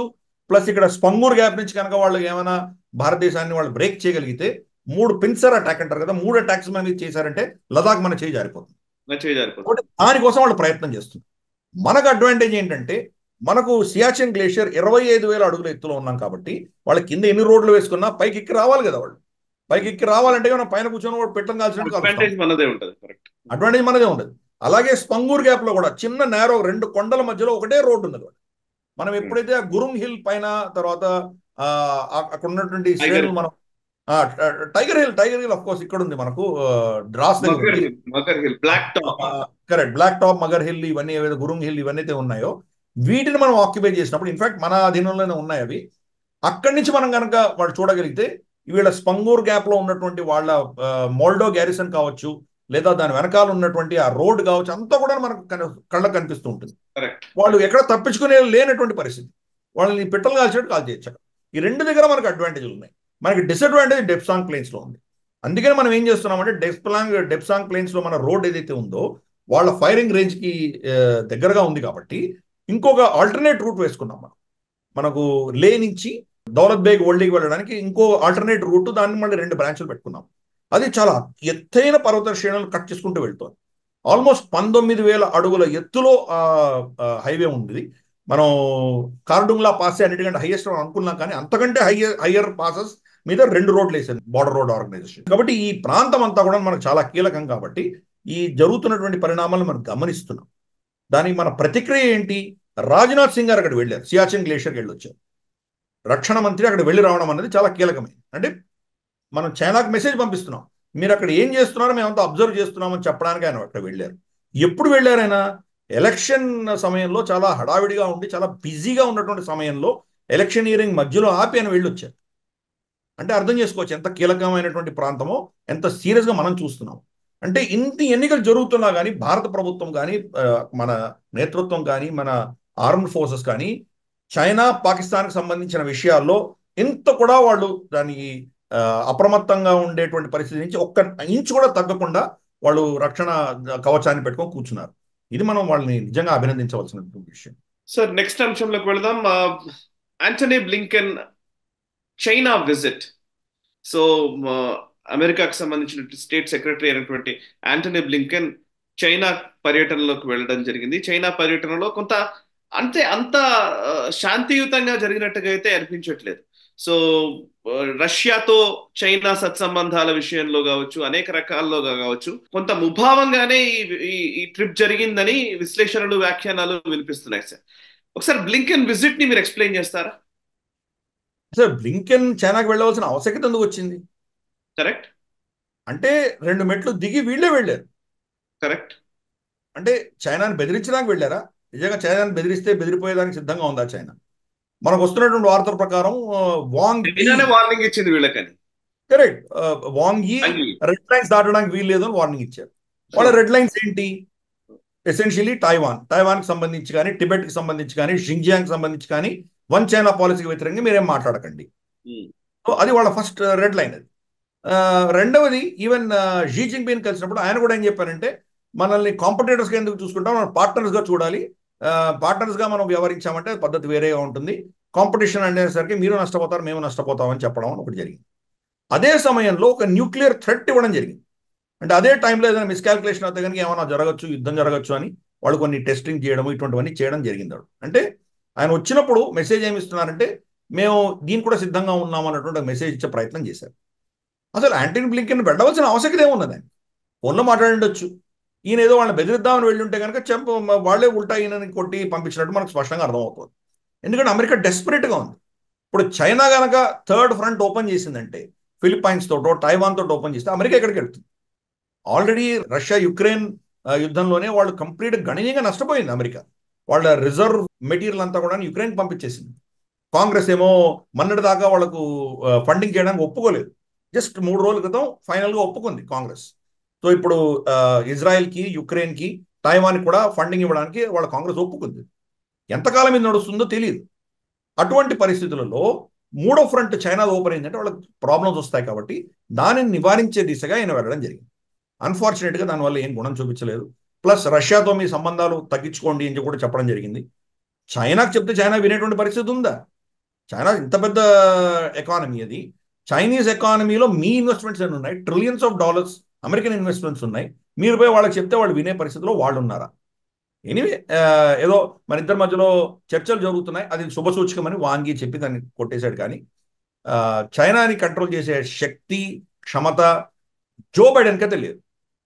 బహుశా మరి డొనాల్డ్ ట్రంప్ వస్తే ఆయన ఏం చేస్తాడో చూడాలి. కానీ ప్రస్తుతానికి మాత్రం పరిస్థితి, ఎందుకంటే జో బైడెన్ కొడుకు హంటర్ బైడెన్ అతను చేసిన కార్యకలాపాలు అన్ని కూడా చైనాతో కాంప్రమైజ్ అన్ని కూడాను అందరికి తెలిసిన విషయమే. కాబట్టి జో బైడెన్కి మాత్రం అంత సీన్ లేదు. మరి ఆంటనీ బ్లింకెన్ వెళ్ళి గొప్పగా సాధించలేని విషయం అందరికి తెలిసింది. అండ్ ఇక్కడ 2 అంశాలు కనబడుతున్నాయి సార్, 2 వార్తలు ఉన్నాయి ఇక్కడ. ఒకటి ఏంటంటే US admiral, head of the US Indo Pacific command ఒక స్టేట్మెంట్ ఇవ్వడం జరిగింది. అతను చెప్పిన ప్రకారం ఏంటంటే, చైనా డిఫెన్స్ బడ్జెట్ క్రమక్రమంగా పెంచుతోంది. దీని గురించి మనం గ్లోబల్ రౌండప్ లో చాలా సార్లు మాట్లాడాము. క్రమక్రమంగా డిఫెన్స్ బడ్జెట్ ని చైనా పెంచుకుంటున్న విషయంలో కొంత కన్సర్న్ వ్యక్తం చేస్తూ యుఎస్ అడ్మిరల్ ఒక వ్యాఖ్య చేయడం, డ్రాస్టికలీ మోర్ అనే మాటని వాళ్ళు యూజ్ చేయడం. రెండో అంశం ఏంటంటే, నాసా అడ్మినిస్ట్రేటర్ బిల్ నెల్సన్ ఒక చాలా కీలకమైన వ్యాఖ్య చేశారు. మీరు ఇంతకు ముందు కూడా మనం గ్లోబల్ రౌండప్ లో ఒకసారి చర్చించాము. చైనా చేస్తున్నటువంటి స్పేస్ రీసెర్చ్ కావచ్చు, లేకపోతే ఈ సివిలియన్ స్పేస్ ప్రోగ్రామ్స్ పేరిట జరుగుతున్నవన్నీ కూడా వాటి వెనకాల ఒక మిలిటరీ ఆపరేషన్స్ లేదా మిలిటరీ ప్రెజెన్స్ కి సంబంధించినటువంటి వ్యవహారం ఉంది అన్న ఒక కాన్స్పిరసీ గురించి చర్చ జరుగుతుందని మీరు గతంలో గ్లోబల్ రౌండప్ లో చెప్పినట్టు నాకు గుర్తుంది. సో దాన్ని నాసా చీఫ్ ధృవీకరిస్తూ ఆయన మాట్లాడడం జరిగింది. We believe that a lot of their so-called civilian space program is a military program, and I think in effect we are in a race అంటూ నెల్సన్ వ్యాఖ్యానించారు. సో డిఫెన్స్ బడ్జెట్ క్రమక్రమంగా పెంచుకోవడం ఒకవైపు, ఇంకోవైపు space లో మిలిటరీ యాక్టివిటీని పెంచాలనుకోవడం మరోవైపు. ఈ రెంటిని ఎట్లా చూస్తారు మీరు? చైనాలో మిలిటరైజ్ కానటువంటి అంశం అంటూ ఏదీ లేదు. ఉమ్, వాళ్ళ టెక్నాలజీ కావచ్చు, వాళ్ళ డేటా కావచ్చు, వాళ్ళ డిప్లొమసీ కావచ్చు, వాళ్ళు ఇచ్చేటువంటి వాళ్ళ ట్రేడ్ కావచ్చు, ఏదైనా వాళ్ళు దాన్ని వెపనైజ్ చేసే ఉంటారు. సో స్పేస్ని వాళ్ళు వెపనైజ్ చేయడంలో ఎటువంటి అతిశయోక్తి లేదు. స్పేస్ కంప్లీట్గా వెపనైజ్ చేశారు వాళ్ళు. ఏదో సివిలియన్ పర్పస్గా వాడింది ఏమీ లేదు.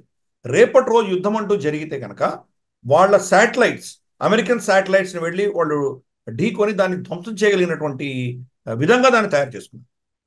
అంటే రేపటి రోజు అంటూ యుద్ధం అంటూ జరిగితే వాళ్ళకు పైన మరి స్పేస్లో అస్త్రాలు ఉన్నాయా? ఇప్పుడు వాళ్ళ ఎవరైతే మన నాసా చీఫ్ ఇచ్చినటువంటి స్టేట్మెంట్ ఏదైతే ఉందో, మన బిల్ నెల్సన్ ఇచ్చినటువంటి స్టేట్మెంట్ దానికి సూచిస్తుంది.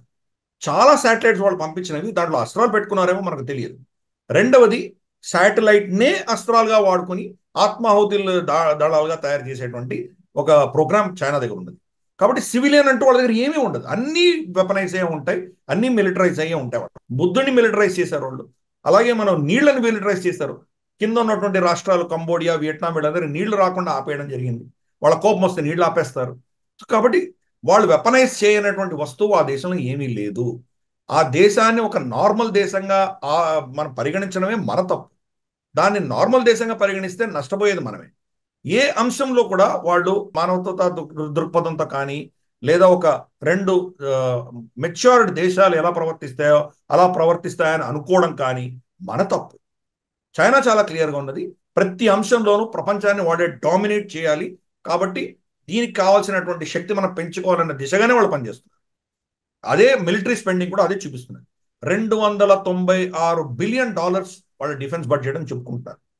కానీ మనకు విశ్వసనీయ వర్గాలు ఏం చెప్తున్నాయంటే వాళ్ళు డిఫెన్స్ పేరిట కాకుండా ఇతరత్ర హెడ్స్లో డిఫెన్స్కి సంబంధించిన ఖర్చు దీనికంటే 40% ఎక్కువనే ఖర్చు పెడుతున్నారు అని చెప్తున్నారు.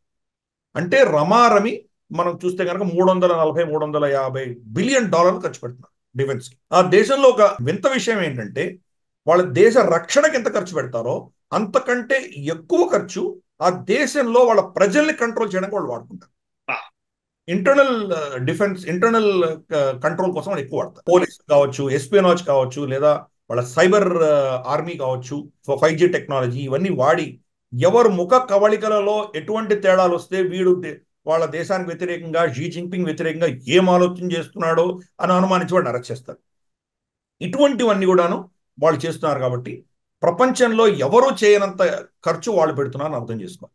అమెరికా $800 బిలియన్ వాళ్ళు ఖర్చు పెడుతుంటే వీళ్ళు $300 బిలియన్ ఒక డిఫెన్స్కి మాత్రమే ఖర్చు పెడుతున్నారు, ఎక్స్టర్నల్ డిఫెన్స్కి. ఇంకొక 350-400 ఇంటర్నల్ డిఫెన్స్కి వాడుకుంటున్నారు.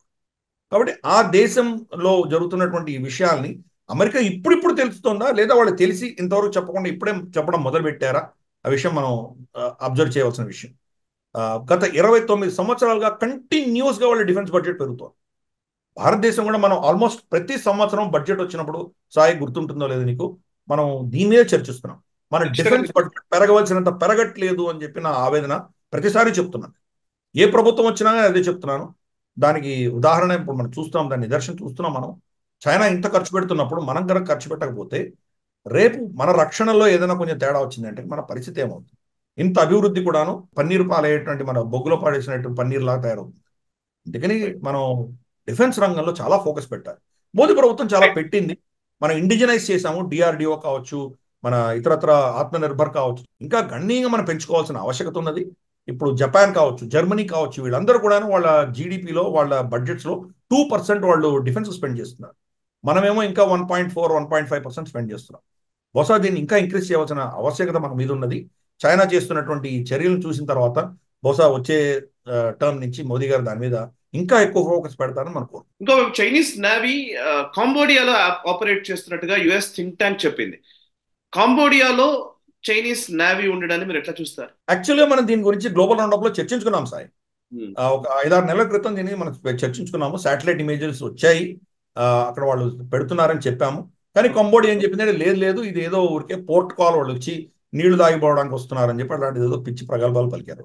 ఆసియాన్ దేశాలన్నింటిలో కూడాను కంబోడియా అన్నది ఒక చైనీస్ టూజ్గా వ్యవహరిస్తున్న విషయం మనం తెలిసిన విషయం. ఇన్ఫాక్ట్ మనం ఇండియన్ ఓషన్ కాన్ఫరెన్స్ వెళ్ళినప్పుడు కూడా నేను కంబోడియన్ రిప్రజెంటేటివ్స్ అడిగినప్పుడు వాళ్ళు సమాధానం ఇవ్వలేదు, కార్నర్ చేశాను. సో అందుకని వాళ్ళ వాళ్ళ ఇదంతా కూడా కంప్లీట్గా చైనాకు తొత్తుగా వ్యవహరిస్తున్నటువంటి దేశం అది. కాబట్టి అక్కడ ఇటువంటి డెవలప్మెంట్ ఉన్నది మనకు అక్కర్లేదు, ముందు నుంచే మనకు తెలిసిన విషయమే. మనకు కొత్తగా మనకి తెలియని విషయం ఏం కాదు. వీళ్ళు ఈరోజు అమెరికా దాన్ని ఓపెన్గా అడ్మిట్ చేసింది. అమెరికాలో కొంతమంది థింక్ ట్యాంక్స్ వాళ్ళు దాన్ని అబ్జర్వ్ చేసి ఇది డిఫెన్స్కి మాత్రమే వాడుతున్నారు, ఇక్కడ కార్వెట్స్ వస్తున్నాయి, రావడమే కాదు మళ్ళీ మళ్ళీ రిపీటెడ్గా వస్తున్నాయి అని చెప్పి వాళ్ళు దాని ఎవిడెన్స్తో సహా వాళ్ళు క్లెయిమ్ చేయడం జరిగింది. మనకు ఆల్రెడీ తెలుసు కాబట్టే మనం కంబోడియా చుట్టూతోనే ఉన్నటువంటి దేశాలను మనం వలయం పొందుతున్నాం. మనం బ్రహ్మోస్ని ఫిలిప్పైన్స్కి ఇవ్వడం కావచ్చు, లేదా మన షిప్స్ని ఐఎన్ఎస్ కిర్పాన్ లాంటివి మనం వియట్నాంకి ఇవ్వడం కావచ్చు. వియట్నాంకి మనం కొన్ని స్పెషల్ షిప్పులు బ్రహ్మోస్ పెట్టగలిగినటువంటి షిప్పులు ఇచ్చేదానికి వాళ్ళు మనతో మంత్రాలు చేస్తున్నారు. ఇటువంటివన్నీ కూడా మనం చేస్తున్నాం. ఆసియాన్ దేశాలతో యుద్ధ విన్యాసాలు చేసాం మనం. మన ఏమంటారంటే మన సబ్మరీన్స్ వెళ్ళి అక్కడ పోర్ట్ కాల్కి వెళ్తున్నాయి. మనం కోలాలంపూర్ వెళ్ళాయి, మార్స్బెరీకి వెళ్ళాయి, పపువా న్యూగినికి వెళ్ళాయి, ఇక్కడంతా వెళ్తున్నాయి. అంటే చైనాని కౌంటర్ చేసే ప్రయత్నం మనం కూడా చేస్తున్నాం. మనకు కొత్త విషయం ఏం కాదు, కానీ ఇది జరుగుతోంది అన్న విషయం మనం గ్లోబల్ రౌండప్లో ఆల్రెడీ 5-6 నెలల క్రితం చెప్పాం మనము. ఇప్పుడు మళ్ళీ అది అఫీషియల్ గా అమెరికన్ థింక్ ట్యాంక్స్ కూడా ఒప్పుకుంటున్నాయి. సార్, ఇంకొక వైపు చైనాలోని కొన్ని సిటీస్ సింక్ అవుతున్నాయి అనేది ఒక వార్త. చాలా సిటీస్ లో ఇది ఒక సమస్యగా కనబడుతోంది అనేది వాళ్ళు చెప్తున్నమాట. సో 2015 నుంచి 2022 మధ్య more than 2 million people population ఆ సిటీస్ లోకి వచ్చిన పరిస్థితి. అండ్ ఇంకొకటి ఏంటంటే ఈ కన్స్ట్రక్షన్ వలన, లేకపోతే ఇబ్బడి ముబ్బడిగా మీరు చెప్తున్నారు గోస్ట్ సిటీస్ అని, అవన్నీ చాలా సార్లు చెప్పారు. బట్ ఈ సింకింగ్ రిస్క్ గురించి చైనాకు సంబంధించి సిటీస్ మీద అధ్యయనం జరిగినటువంటి వ్యక్తులు పబ్లిష్ చేసినటువంటి జర్నల్స్ తనకు సంబంధించిన డీటెయిల్స్ ఒకసారి వివరాలు చెప్తారా? అండ్ ఇంకొక వార్త కూడా కనబడుతుంది. యాక్చువల్లీ నిజానికి చాలా ఆశ్చర్యంగా అనిపించింది. ఒక చైనీస్ అథ్లెట్ కి సంబంధించినటువంటి వార్త. టాప్ లాంగ్ డిస్టెన్స్ రన్నర్ తనతో పాటు పోటీలో నిలిచిన వ్యక్తులు కావాలనే స్లో డౌన్ అవ్వడం వల్ల తను విజయం సాధించాడని తను చాలా చిరాకు పడిపోయిన పరిస్థితి. సో ఇదేంటి అని తెలిస్తే స్పాన్సర్స్ ఎవరో వాళ్ళని దగ్గర నుంచి డబ్బులు ఇచ్చి వాళ్ళని కొనుగోలు చేశారు అనేది ఒక్కొక్క వర్షన్ వినపడుతుంది. ఈ రెండు వార్తల గురించి ఒకసారి వివరాలు తెలియజేస్తే మనం యూకేకి సంబంధించిన డెవలప్మెంట్స్ లో కూడా వెళ్దాం సార్. కరెక్ట్. చైనీస్ సిటీస్ మనం చూస్తే కనుక 1980, 1970 దశకాల్లో భారతదేశంలోను చైనాలోను రమారమి అదే పాళ్లలో మనకు అర్బనైజేషన్ ఉండేది. అబౌట్ 30-35% అర్బనైజేషన్ ఉండేది మనకి. ఇప్పుడు స్టోరీ కట్ చేసి చూస్తే చైనాలో 60% అర్బనైజేషన్ అయిపోయింది. చాలా ర్యాపిడ్ అర్బనైజేషన్ జరిగింది. ఇంత ర్యాపిడ్ అర్బనైజేషన్ తోటి మన పట్టణంలో కూడా మనం చూస్తున్నాము, బోర్లు వేసుకుంటున్నాము. 200 మీటర్లు 500 మీటర్లు 600 మీటర్లు కింద వెళ్తున్నాం నీళ్ళ కోసం. మనం గతంలో మనకు 150 మీటర్లు వేస్తేనే మన నీళ్ళు వచ్చేవి. గ్రౌండ్ లెవెల్ అంతా వాటర్ అంతా తగ్గిపోవడంతో నీళ్ళు ఎక్కడ ఉంటాయి? నీళ్లు భూమిలో గ్యాప్స్ ఉంటాయి. ఆ గ్యాప్స్లో నీళ్లు నిండు ఉంటాయి. నీళ్లు వెళ్ళిపోయినప్పుడు ఏమవుతుంది? అక్కడ గాలి ఉంటుంది, గాలి ఓపెన్ స్పేస్ ఉంటుంది. అంటే భూమికి యొక్క శక్తి పడిపోయి అది కింద పడిపోయేటువంటి ప్రమాదం ఉంది. క్రమేపీ క్షీణిస్తున్నాయి. సో మనం చూస్తే కనుక యావరేజ్గా ఈ రిపోర్ట్ ఏం చెప్తోందంటే రమారమి 3 మిల్లీమీటర్లు ప్రతి సంవత్సరం కురింగిపోతున్నాయి ఈ ఊర్లన్నీ, ఇంక్లూడింగ్ బెయిజింగ్, టింజియాన్ ఇటువంటివన్నీ కూడా కురింగిపోతున్నాయని చెప్పడం జరిగింది. అంతేకాదు షాంఘై లాంటిది అయితే కానీ ఇంకా ఎక్కువ. గత 100 సంవత్సరాల్లో రమారమి 3 మీటర్లు కింద పడిపోయిందని చెప్తుంది. అంటే ఎంత అక్కడ కింద గ్రౌండ్ వాటర్ని వీళ్ళు ఎక్స్ట్రాక్ట్ చేశారో. ఇటువంటి బిల్డింగ్లు పెద్ద పెద్ద హై రైజ్ బిల్డింగ్ చాలా బరువు ఉన్నటువంటి వన్నీ భూమి మీద భారం పెట్టడంతో భూమి క్రమేపీ షింక్ అవుతున్న విషయం మనకి ఈరోజు తెలుస్తుంది. అంతేకాదు రమారమి 45% వాళ్ళ పట్టణాలన్నీ కూడా మురుగుతున్నాయి. దాంట్లో 16% ఆల్మోస్ట్ సంవత్సరానికి 10 మిల్లీమీటర్ల కంటే ఎక్కువ మురుగుతున్నాయి, సింక్ అవుతున్నాయి. సో ఇది చాలా ప్రమాదకరమైన విషయం. దానికి ఒక టాలరెన్స్ లిమిట్ ఉంటుంది. బహుశా అది 1 అడుగో 2 అడుగులో దిగిన తర్వాత ఒక్కసారి కూలిపోతాయి. ఒకటేసారి కూలిపోయినప్పుడు మనకు దాని ప్రమాదం చాలా భయంకరంగా ఉంటుంది. ఫర్ ఇన్స్టెన్స్ చిన్న ఊరైనటువంటి జోషిమఠ్లో మనం గత సంవత్సరం చూసాం. మనం చిన్న చిన్న బీడ్లు పడడం అనేది చాలా సహజం అక్కడ కొండ ప్రాంతంలో. కానీ ఊరంతా కూడా క్రమేపీ అన్ని కృంగిపోవడము, ప్రతి ఇంట్లోనూ భయంకరమైన బీడ్లు వాడటము, ఇవన్నీ మనం చూసాము. సో ప్రకృతి ఏంటంటే మెల్లిమెల్లిగా తట్టుకునే శక్తి దాటిపోయిన తర్వాత ఒకటేసారి మొత్తం కుప్పకూలేటువంటి ప్రమాదం ఉంటుంది. అందుకనే చైనా ఒక టిక్కింగ్ టైం బాంబ్ లా నడుస్తున్నది ఈరోజు. ఎప్పుడు అది కొలాప్స్ అవుతుందో తెలియదు. చైనీస్ సంస్కృతి భారత సంస్కృతిలో కొన్ని కామనాలిటీస్ ఉన్నాయి. దాంట్లో గ్రామ ఆధారితంగా ఉన్నటువంటి సివిలైజేషన్ వాళ్ళది, మనది కూడాను. దానికి భిన్నంగా గ్రామాల్లో ఎవరు ఉండడానికి వీల్లేదు, అందరూ పట్టణాలకు తీసుకువెళ్ళాలి అన్నటువంటి ఒక పాలసీ తోటి వాళ్ళందరూ తీసుకువెళ్ళడం. ఫర్ ఇన్స్టెన్స్, పట్టణంలో ఉన్న మన భారతదేశంలో ఇప్పుడు కూడా మనకు రేషన్ కార్డు ఎక్కడున్నా కానీ కూడా ఇప్పుడు మోదీ గారి ప్రభుత్వం వచ్చిన తర్వాత గ్రామంలో ఉన్నటువంటి తల్లిదండ్రులు కూడా వర్తిస్తుంది, పట్టణంలో ఉన్నటువంటి పనిచేసే వాళ్ళు కూడా అదే రేషన్ కార్డు వాడుకోవచ్చు. కానీ చైనాలో అలా కాదు. ఒకసారి పట్టణానికి వచ్చిన తర్వాత మీ రేషన్ కార్డు కానీ మీ మెడికల్ కానీ అన్ని మీ గ్రామంలో జరుగుతాయి. గ్రామంలో మీరు లేరు, ఇక్కడికి వచ్చారు, మీకు ఇక్కడ బెనిఫిట్స్ రావు, అక్కడ బెనిఫిట్స్ రావు. ఇలా చాలా మంది సఫర్ అవుతున్నారు. సో ఆ దేశంలో ఈ అర్బనైజేషన్ వల్ల ఆ దేశం అంతా కూడాను అతలాకుతలం అవుతుంది. మనకు భారత సంస్కృతి ఏకైక సంస్కృతి మొత్తం యావత్ ప్రపంచంలో మొట్టమొదటి వాళ్ళు మనకు స్టార్ట్ అయింది సిటీ సివిలైజేషన్గా మొదలయ్యాం, పట్టణాలతో మొదలయ్యాం. మొహంజదారో, హరప్ప, ఢోలవీరా, కాలిబంగన్ ఇటువంటి పెద్ద పెద్ద పట్టణాలతో మనం మొదలయ్యాం. పట్టణాల వల్ల నష్టం మనం అర్థం చేసుకొని అప్పుడుగా మనకు ఉన్న టౌన్ ప్లానింగ్ ఈ రోజు ప్రపంచంలో ఏ ఊరికి లేనంత టౌన్ ప్లానింగ్ మన దగ్గర ఉండేది. దాన్ని వదిలేసి గ్రామాలకి షిఫ్ట్ చేశాం. అదే టెక్నాలజీని గ్రామాలకు తీసుకెళ్ళాం. బర్న్ట్ బ్రిక్స్ అంటాం, దాన్ని మంటలో నిప్పులో దాన్ని పటిష్టంగా చేసినటువంటి ఇటుకలను మొహంజదారో హరప్పాలో వాడిన ఇటుకలే మన గ్రామాల్లో వాడడం మొదలుపెట్టాం. గ్రామాల్లో మనం టెక్నాలజీని తీసుకెళ్ళాము, గ్రామాల్లో విస్తృతంగా తీసుకెళ్ళాం. కాబట్టి ఇన్ని దాడులు జరిగినా, దేశం మీద ఇన్ని ఆక్రమణలు జరిగినా మన సంస్కృతి మనం కాపాడుకోగలిగినాం. రివర్స్ అంటే సిటీ నుంచి విలేజ్కి వెళ్ళిన ఏకైక సంస్కృతి భారత సంస్కృతి. చైనా దాన్ని రివర్స్ చేస్తూ గ్రామాల నుంచి పట్టణాలకు తీసుకెళ్ళింది. కాబట్టి ఈ డిజాస్టర్ వాళ్ళు ఫేస్ చేస్తున్నారు. మన దగ్గర కూడా అదే జరుగుతుంది. ఇప్పుడు మన దగ్గర కూడా జరుగుతుంది, కానీ మనకు చైనా అంత ర్యాపిడ్ గా జరగట్లేదు. మనకు కూడా స్లో పేస్ గా నడుస్తున్నది. మనకు కూడా ప్రమాదమే. మనం కూడా మళ్ళీ క్రమేపీ వెనక్కి వెళ్ళవలసిన ఆవశ్యకత మనకున్నది, గ్రామాలకు వెళ్ళవలసిన ఆవశ్యకత మనకున్నది. ఫర్ ఇన్స్టెన్స్, నేను ఒక గ్రామంలోనే ఉంటున్నాను. గ్రామం అందామా, దాన్ని చిన్న పట్టణం అందామా, భీమిలిపట్నంలో ఉంటున్నాను. కాబట్టి ఇటువంటి పట్టణాలకి మనం వెళ్ళి ఇప్పుడు టెక్నాలజీ మనకు ఇప్పుడు ఆన్లైన్ చేసుకోగలుగుతున్నాం మనం. అలాగే మనకు మెడిసిన్ కూడా ఆన్లైన్ దొరుకుతున్నాయి, ఎంటర్టైన్మెంట్ మనకు నెట్ఫ్లిక్స్ లాంటివన్నీ మనకు ఆన్లైన్ వస్తున్నాయి. కాబట్టి పట్టణాల్లో ఉండవలసిన ఆవశ్యకత లేదు. పెద్ద పెద్ద ఫ్యాక్టరీలు పెట్టి ఆ మోడలే ఫెయిల్ అయిందని మనకు స్పష్టంగా అర్థమవుతుంది. ఇప్పుడు క్రమేపీ దాన్ని ఇండస్ట్రియలైజేషన్ అనేది మన గ్రామాలకు తీసుకువెళ్ళవలసిన, టెక్నాలజీని గ్రామాలకు తీసుకువెళ్ళవలసిన బాధ్యత మన మీద ఉన్నది. రాబోయే 2-3 దశకాల్లో ఇది కనుక చేయకపోతే మన దేశంలో కూడా చైనాకు పట్టినటువంటి పరిస్థితులు మన దేశంలో కూడా మనం చూసేటువంటి ప్రమాదం. బీజింగ్ మ్యారథాన్ లో చైనీస్ అథ్లెట్ హీ జీ అన్నటువంటి అతను చైనా టాప్ అథ్లెట్ అనమాట. ఈ ఆఫ్రికన్ అథ్లెట్స్ ముందర ఏం తట్టుకోగలడు? ఆఫ్రికన్ అథ్లెట్స్ ని ఓడించగలిగిన శక్తి ప్రపంచంలో ఎవరి దగ్గర లేదు. ఈ మ్యారథాన్స్ లో ఎస్పెషల్లీ వాళ్ళకు ఉన్నటువంటి స్టామినా, విపరీతమైన స్టామినా. ఇథియోపియా ఇటువంటి దేశాల నుంచి వాళ్ళకి మింగమెతుకులు లేకపోవచ్చు, కానీ వాళ్ళకు ఉన్న స్టామినా, అమోఘమైన స్టామినా ఉంది వాళ్ళకి. ఈ స్పాన్సర్స్ ఎవరైతే ఉన్నారో వాళ్ళ దేశానికి సంబంధించినటువంటి హీ జై గెలవాలి అని చెప్పి ఆఫ్రికా నుంచి వచ్చిన అథ్లెట్స్కి వాళ్ళు పైసలు ఇవ్వడం జరిగింది. సో వీళ్ళు ఏం చేశారంటే, వాళ్ళు ఎప్పుడో తనని ఓవర్టేక్ చేసి వాళ్ళు ఈజీగా గెలుచుకోవాల్సిన విషయం, కానీ అతను వెనకాలే ఉండి, ఒక్క అడుగు వెనకాల ఉండి అతను వెళ్ళేంత వరకు వెయిట్ చేస్తున్నారు.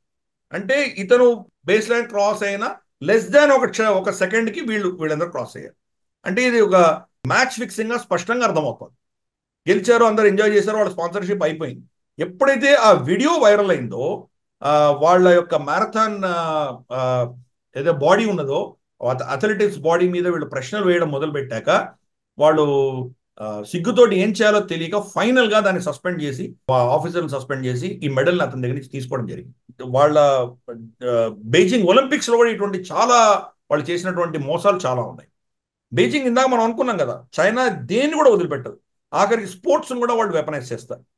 కాబట్టి దాంట్లో ఆశ్చర్యమేం లేదు. ఎంపైర్స్ని కొనుక్కోవడము, లేదా వీళ్ళ వ్యతిరేకమైనటువంటి ప్రత్యర్థులైనటువంటి అథ్లెట్స్కి ఏదో పాయిజనింగ్ చేయడము, లేదా వాళ్ళకు ఏదో మత్తు మందు కలపడం, ఇటువంటివన్నీ చేయడము, అన్నీ వాళ్ళు చేసేది ఏది కూడాను ఒక ఏమంటారంటే ఒక మామూలు సివిలైజేషన్గా మనకు సమాజంలో చేసేటువంటివి ఏవి ఉండవు. దానికి వ్యతిరేకంగా ఒక ఆసురీ శక్తిగా ప్రవర్తిస్తుంది అది. దాని ఉదాహరణ ఇంత బ్లేటెంట్గా ఈరోజు మనం ఆ మ్యారథాన్లో కూడా చూసాం. రైట్. ఇంకొక వైపు టిబెటన్ గవర్నమెంట్ అండ్ ఎగ్జైల్ లామాకి సంబంధించినటువంటి ఏదైతే ప్రభుత్వం ఉందో వాళ్ళు మిడిల్ వే పాలసీ అంటున్నారు. అంటే చైనాతో చర్చలు జరపడానికి సిద్ధం అంటూనే వాళ్ళు మొదటి నుంచి కోరుకుంటున్నది అదే కదా. Have always admitted to having back channel అని అంటూనే వాళ్ళు చెప్తున్నది అంటే meaningful autonomy for Tibet with in the frame work of the Chinese political system. 2-3 సార్లు మనం చెప్పాము ఈ విషయం మీద, గ్లోబల్ రౌండప్ లోనూ వేరే వేరే డిస్కషన్స్ లోనూ మాట్లాడాము. టిబెట్ నుంచి భారతదేశంలో ఆశ్రయం తీసుకున్నటువంటి లామా ప్రభుత్వం ఏదైతే ఎగ్జైల్లో ఉందో, సో వాళ్ళు చైనాతో చర్చలకు సిద్ధమవడము, చర్చలు నడుస్తూనే ఉన్నాయి, చాలా సంవత్సరాల నుంచి కొనసాగుతున్న చర్చలు. ఇప్పుడు మళ్ళీ అది చర్చలోకి వచ్చింది. ఎందుకని ఇప్పుడు మళ్ళీ చర్చలోకి వచ్చింది? అండ్ నిజంగానే ఇంకా మీరు అశక్తులైపోయిన పరిస్థితి లామాక్ కానీ ఆయన శిష్య బృందానికి కానీ, వీళ్ళని పెద్దగా చైనా పట్టించుకునే పరిస్థితి లేదు. పూర్తిగా వాళ్ళని తుడిచిపెట్టే ప్రయత్నం జరుగుతున్న క్రమంలో మనం ఏదో ఒక దానికి ఒప్పుకోవాలనే ఒక స్థితికి, సందిగ్ధ స్థితికి చేరుకున్నారా? ఒకసారి దీన్ని ఎట్లా అర్థం చేసుకోవాలి? అంటే దలైలామా గారు చాలా రోజుగా ఆయన చెప్తున్నటువంటి విషయం ఏంటంటే, నేను చైనీస్ అని ఒప్పుకుంటున్నాను, నాకు చైనా నుంచి స్వతంత్రం అక్కర్లేదు, మిడిల్ పాత్ అంటే నేను మొత్తం స్వతంత్రం వద్దు, నాకు కంప్లీట్ చైనీస్ కమ్యూనిస్ట్ పార్టీ కూడా నాకు వద్దు, నా మతాన్ని నేను కాపాడుకుంటూ నా పద్ధతులు నేను పాటించుకునే దిశగా నాకు కొంత అటానమీ ఇవ్వండి అని ఆయన కోరడం జరిగింది. దాన్ని చైనా ససేమిరా అని చెప్పి తిరస్కరించింది. ఆయన ఒక సపరేటిస్ట్గా, ఒక వేర్పాటువాదిగా, ఒక టెర్రరిస్ట్గా వాళ్ళు చిత్రీకరించి ఏ దేశానికి ఆయన వెళ్తారో ఆ దేశాన్ని వాళ్ళు చిత్రహింసలు పెట్టేటువంటి పరిస్థితి మనం చూస్తున్నాం. కాబట్టి దలైలామా నుంచి ఎటువంటి ప్రపోజల్ వచ్చినా తిరస్కరించడమే గతంలో మనం చూసాం. ఇప్పుడు పెన్పా సేరింగ్ అని చెప్పేసి వాళ్ళ ప్రెసిడెంట్ ఎవరైతే ఉన్నారో, టిబెటన్ గవర్నమెంట్ ఇన్ ఎగ్జైల్, అతను మేము బ్యాక్ రూమ్ ఛానల్లో వాళ్ళతో మంత్రాలు చేసే ప్రయత్నం చేస్తున్నాము అని చెప్పడం జరిగింది. ఇది ఎప్పుడు జరుగుతోంది ఇది అంటే చాలా క్రూషియల్ సమయం. దలైలామా గారు ఎప్పుడు ఆయన ఈ అవతారం చాలిస్తారో తెలియనటువంటి సమయంలో, ఎప్పుడైనా ఆయన వెళ్ళిపోవచ్చు అన్నటువంటి సమయంలో ఈ చర్చలు జరుగుతుంది. గతంలో ఏం జరిగామంటే గత లాస్ట్ 2-3 దలైలామాస్ ఎవరైతే ఉన్నారో వాళ్ళ నియామకంలో నిర్ణయించేది బౌద్ధ ఆరామాలన్నీ కలిసి నిర్ణయించినా కానీ కూడా ఫలానా వ్యక్తిని మేము దలైలామాగా నియమిస్తున్నాము అని చెప్పి బెయిజింగ్కి వీళ్ళు ఒక ఇన్ఫర్మేషన్ పంపించేవాళ్ళు. ఆ ఇన్ఫర్మేషన్ మీద ఒక నామమాత్రంగా ఒక టోకన్ ఆమోద ముద్ర అప్పటి రాజులు వేశారు. కింగ్ డైనాసిటీ అన్నది అంటే మీరు మా సామంతులు అని చెప్పడానికి వేసేవాడు, కానీ ఇంటర్ఫియర్ అయ్యేవాళ్ళు కాదు. నిర్ణయం టిబెటియన్స్దే, కాకపోతే వాళ్ళు ఒక ఆమోద ముద్ర మాత్రం వాళ్ళు వేసేవాళ్ళు. అప్పుడు ఉన్నటువంటి రాజులు ఎవరైతే చైనీస్ రాజులు ఉన్నారో వాళ్ళు చేసేవాళ్ళు. ఇప్పుడు బెయిజింగ్ ఏం చెప్తోందంటే, రాబోయే ఎవరైతే టిబెటన్ దలైలామా ఉండబోతున్నారో ఈయన చనిపోయిన తర్వాత మేము అప్రూవల్ ఇస్తే కానీ దలైలామా అవ్వడానికి వీలు లేదు అని వాళ్ళు కూర్చున్నారు. దానికి సంబంధించి బహుశా దలైలామా దగ్గర నుంచి ఏదో ప్రపోజల్స్ వెళ్ళి ఉండొచ్చు. ఒక మిడిల్ పాత్ తీసుకుందాము, మేము ఎవరినో ప్రపోజ్ చేస్తాము, మీరే ఆమోదించండి కానీ మమ్మల్ని తిరస్కరించకండి అని చెప్పే ప్రయత్నం చేస్తున్నారు. చైనా ఎందుకు ఒప్పుకుంటుంది దానికి? ఎందుకంటే దలైలామా అనేది వాళ్ళకి ఒక పెద్ద అస్త్రం. ఎందుకంటే దలైలామా 1947లో మన లదాఖ్ని ఆయన క్లెయిమ్ చేసిన విషయం మనకు తెలుసు. అప్పుడు స్వతంత్ర దేశంగా ఉండింది అది టిబెట్. చైనా దాన్ని ఆక్యుపై చేయలేదు. అప్పుడు వాళ్ళు ఇచ్చినటువంటి లెటర్, ఇన్ఫ్యాక్ట్ అన్ని దేశాలు మనల్ని కంగ్రాచులేట్ చేసినా కానీ కూడా టిబెట్ భారత స్వతంత్రాన్ని వాళ్ళు కంగ్రాచులేట్ చేయలేదు. అప్పుడు వాళ్ళు లదాఖ్ ప్రాంతం అంతా మాది అని క్లెయిమ్ చేశారు. దాని ఆధారంగానే ఈరోజు చైనా లదాఖ్ మాది అని క్లెయిమ్ చేస్తున్నారు. కాబట్టి దలైలామా చనిపోతే దలైలామా అన్నటువంటి పొజిషన్ చైనా కంట్రోల్ చేయక తప్పదు, వాళ్ళ కంట్రోల్లో ఉండాలి. కాబట్టి వాళ్ళు దలైలామా చెప్తున్నటువంటి యాక్సెప్ట్ చేయట్లేదు. కానీ వాళ్ళకు కూడా ఏంటంటే ఎక్కడో కొంత కాంప్రమైజ్ చేయకపోతే మళ్ళీ ఇటువంటి పరిస్థితులే వెళ్తే కనుక కొత్త దలైలామాని బహుశా హిమాచల్ ప్రదేశ్లో అనౌన్స్ చేస్తే కనుక మళ్ళీ వాళ్ళు చేయి జారిపోయేటువంటి ప్రమాదం ఉంది. అందుకని బహుశా బెయిజింగ్ కొంత ఏదో సడలింపు చేసి కొంత ఈ అవగాహన తెచ్చుకునే ప్రయత్నం చేస్తుందేమో, చూడాలి, వేచి చూడాలి. గతంలో ఉన్నటువంటి పరిస్థితి కాకపోవచ్చు, ఇప్పుడు ఆయన ఎప్పుడైనా దలైలామా గారు వెళ్ళిపోవచ్చు. కాబట్టి ఇది చాలా క్రూషియల్ నిర్ణయం ఇది. టిబెటన్ గవర్నమెంట్ ఇన్ ఎగ్జైల్ భారతదేశాన్ని కోరింది, అలాగే ప్రపంచంలో చాలా దేశాలను కోరింది, మీరు బీజింగ్ మీద ఒత్తిడి తీసుకొచ్చి మాకు ఉండవలసినటువంటి మతపరమైనటువంటి స్వేచ్ఛ మాకు ఇచ్చే ప్రయత్నం మీరు చేయండి అని కోరుతున్నారు. భారతదేశం ఏంటంటే అఫీషియల్గా వన్ చైనా పాలసీ ఒప్పుకున్నాం కాబట్టి, టిబెట్ చైనా భూభాగం అని మనం ఒప్పుకున్నాం కాబట్టి, అంటే మనమే కాదు దలైలామా ఆయనే ఒప్పుకుంటున్నారు, నేనే చైనీస్ అని చెప్తున్నప్పుడు మనం దాన్ని భిన్నంగా మనం ఎలా చెప్పగలం మనం? కాబట్టి ఆ పరిస్థితులలో మరి ఈ యొక్క చర్చలు ఎటువంటి నిర్ణయం, ఎటువంటి సొల్యూషన్స్ తీసుకొస్తాయో వేచి చూడాలి మనం. భారతదేశం చాలా కేర్ఫుల్గా ఉన్నది. టిబెట్ బార్డర్లో అంతా కూడాను మన ఇంట్రెస్ట్ని కాపాడుకునే దిశగా మన ప్రయత్నాలు మనం చేస్తున్నాము. సేలా టనల్ వేసాం మనం. మొత్తం అక్కడ ఉన్నటువంటి మనకు అరుణాచల్ ప్రదేశ్లో ఉన్నటువంటి ఫార్వర్డ్ బేసెస్ అన్నిటి కూడా మనం త్వరితగా వెళ్ళేటువంటి చర్యలు మనం చేస్తున్నాము. సిక్కింలో ఉన్నటువంటి రుంటెక్ మొనాస్ట్రీ, అక్కడ ఉన్నటువంటి ఇవన్నీ కూడా మనం పటిష్టం చేసుకుంటున్నాము. సో మన ప్రయత్నాలు మనం చేస్తున్నాము. కానీ రిలీజియస్ వాళ్ళ గురువు అనేసరికి మరి ప్రజలు ఎలా స్పందిస్తారో తెలియదు. దానివల్ల భారతదేశంలో ఏమైనా ఇబ్బందులు వస్తాయో వేచి చూడాలి. చూద్దాం రాబోయే రోజుల్లో మరి ఈ చర్చలు ఏ దిశగా వెళ్తాయో వేచి చూద్దాం. సో ఇక యూకేకి సంబంధించిన రెండు వార్తలు ఉన్నాయి సార్. ఒకటేమో ఇండియన్ హై కమిషన్ పైన ఎవరైతే దాడికి ప్రయత్నించారో ఇందర్పాల్ సింగ్ గాబా అనే వ్యక్తి, ఖలిస్తానీ సెపరేటిస్ట్, అతను యూకే రెసిడెంట్. అతన్ని మనం ఎన్ఐఏ అరెస్ట్ చేయడం జరిగింది. ఇండియన్ హై కమిషన్ పైన దాడి కేసుకు సంబంధించి ఎన్ఐఏ విచారణ జరుపుతుందన్న విషయాన్ని మనం గ్లోబల్ రౌండప్ లో చర్చించాము. సో ఎన్ఐఏ మొదటి అరెస్ట్ గా దీన్ని మనం చూడాల్సి ఉంటుంది. ఇదొక అంశం. ఇక రెండో అంశం ఏంటంటే, మనం గత వారం చర్చించాము, రిషి సునాక్ ప్రభుత్వము ఆ దేశంలోని శరణార్థులుగా వచ్చినటువంటి వాళ్ళని వేరే దేశానికి పంపించాలని ఇప్పుడు నిర్ణయం తీసుకోవడం జరిగింది. రువాండాకి పంపిస్తూ పంపిస్తూ సేఫ్టీ ఆఫ్ రువాండా బిల్ ని తీసుకురావడం జరిగింది. అది పాస్ కూడా అయింది. సో ఆఫ్ కోర్స్ దాన్ని క్రిటిక్స్ కూడా తిడుతూ ఉన్నారు, ఇన్హ్యూమన్ అని, ఇది అసలు కష్టమని, అండ్ లీగల్ ఛాలెంజెస్ ఉంటాయని చెప్తున్న పరిస్థితి కనబడుతోంది. ఈ రెండు వార్తల గురించి చెప్తారా, యూకే డెవలప్మెంట్స్? అంటే మనకు బేసిక్ గా ఇతను ఎవరైతే మన యూకే హై కమిషన్ మీద దాడి చేసినటువంటి వ్యక్తి, దాన్ని ప్లానింగ్ చేసినటువంటి వ్యక్తి ఇందర్పాల్ సింగ్ గాబా అన్నటువంటి వ్యక్తి ఎవరైతే ఉన్నారో, అతను ఢిల్లీలో ల్యాండ్ అవగానే అతను అరెస్ట్ చేయడం జరిగింది. అతను యూకే సిటిజన్. అంటే ఒక యూకే సిటిజన్ ని మనం మన దేశంలో ఎప్పుడు అరెస్ట్ చేయలేదు. మన దేశస్తులు మన పాస్పోర్ట్ ఉన్న వాళ్ళు అక్కడ ఏమైనా చేస్తే ఇక్కడ అరెస్ట్ చేశామో కొన్ని ఘటనలు జరిగి ఉండొచ్చు, కానీ ఈ క్రైమ్ ఎక్కడ జరిగింది? యూకేలో జరిగింది, భారతదేశంలో జరగలేదు. చేసిన వాడు ఎవరు? బ్రిటిషర్. అటువంటి వ్యక్తిని మనం అరెస్ట్ చేసాం అంటే ఎటువంటి మెసేజ్ పంపిస్తున్నాం మనం? సో చాలా టఫ్ మెసేజ్ వెళ్ళింది, అందుకని అతను అరెస్ట్ చేయడం జరిగింది. అది అంటే దీని వెనకాల యాక్చువల్గా మనం అర్థం చేసుకోవాల్సిన విషయం ఏంటంటే, పాకిస్తాన్లో కూడా మనం చూసాం. మనము ఆఖరికి సరబ్జిత్ సింగ్ ని చంపినటువంటి వ్యక్తి ఈరోజు చంపేయగలిగాం మనం. సరబ్జిత్ సింగ్ చనిపోయి ఇప్పుడు బహుశా ఒక 6-7 ఏళ్ళు దాటిపోయింది, 10 ఏళ్ళు దాటిపోయింది.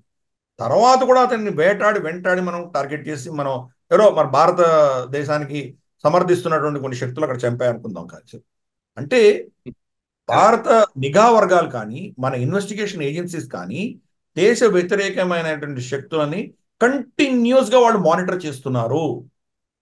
ప్రపంచంలో ఎక్కడున్నా వాళ్ళు ఎక్కడి నుంచి ఎక్కడికి వెళ్తున్నారో వాళ్ళకి కంప్లీట్ గా వాళ్ళ కన్ను వాళ్ళ మీద ఉన్నది.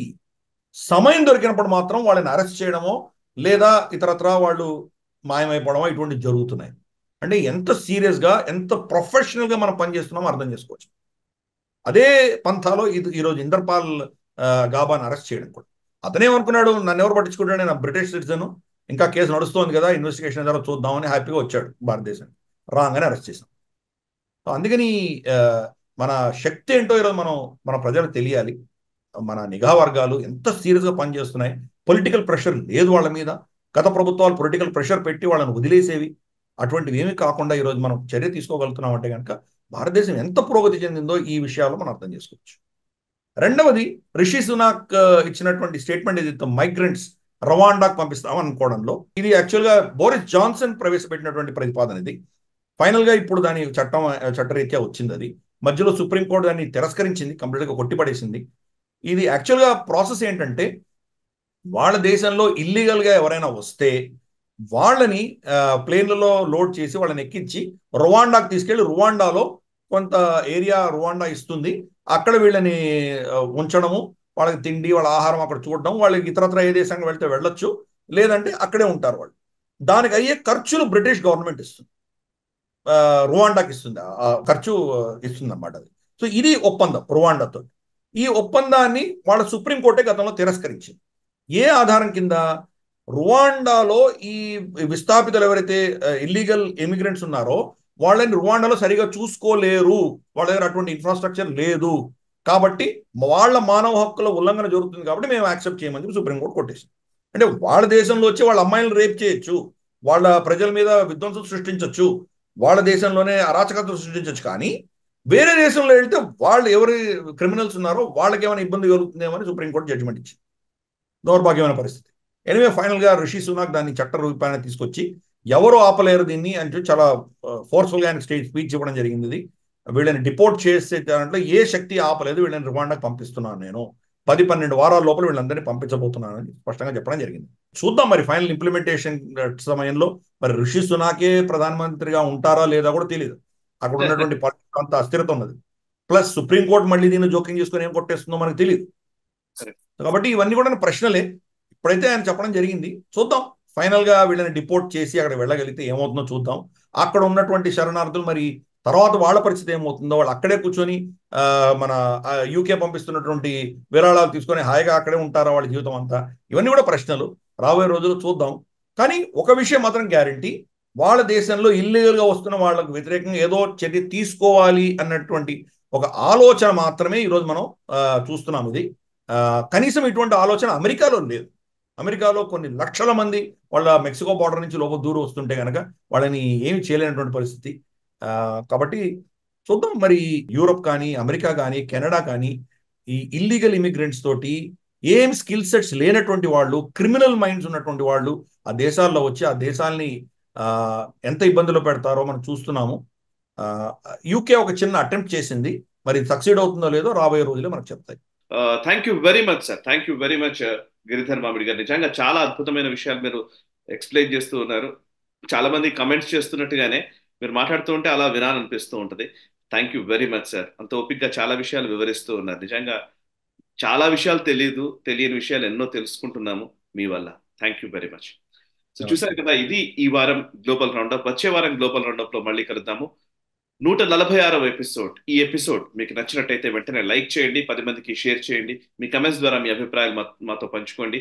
మనసా వాచా కర్మణ దేశహితం కోసం పరితపించే నేషనలిస్ట్ గ్రూప్ ఆఫ్ ఛానల్స్ ని సబ్స్క్రైబ్ చేసుకొని జాతీయవాద జర్నలిజాన్ని ప్రోత్సహించండి. Thank you very much.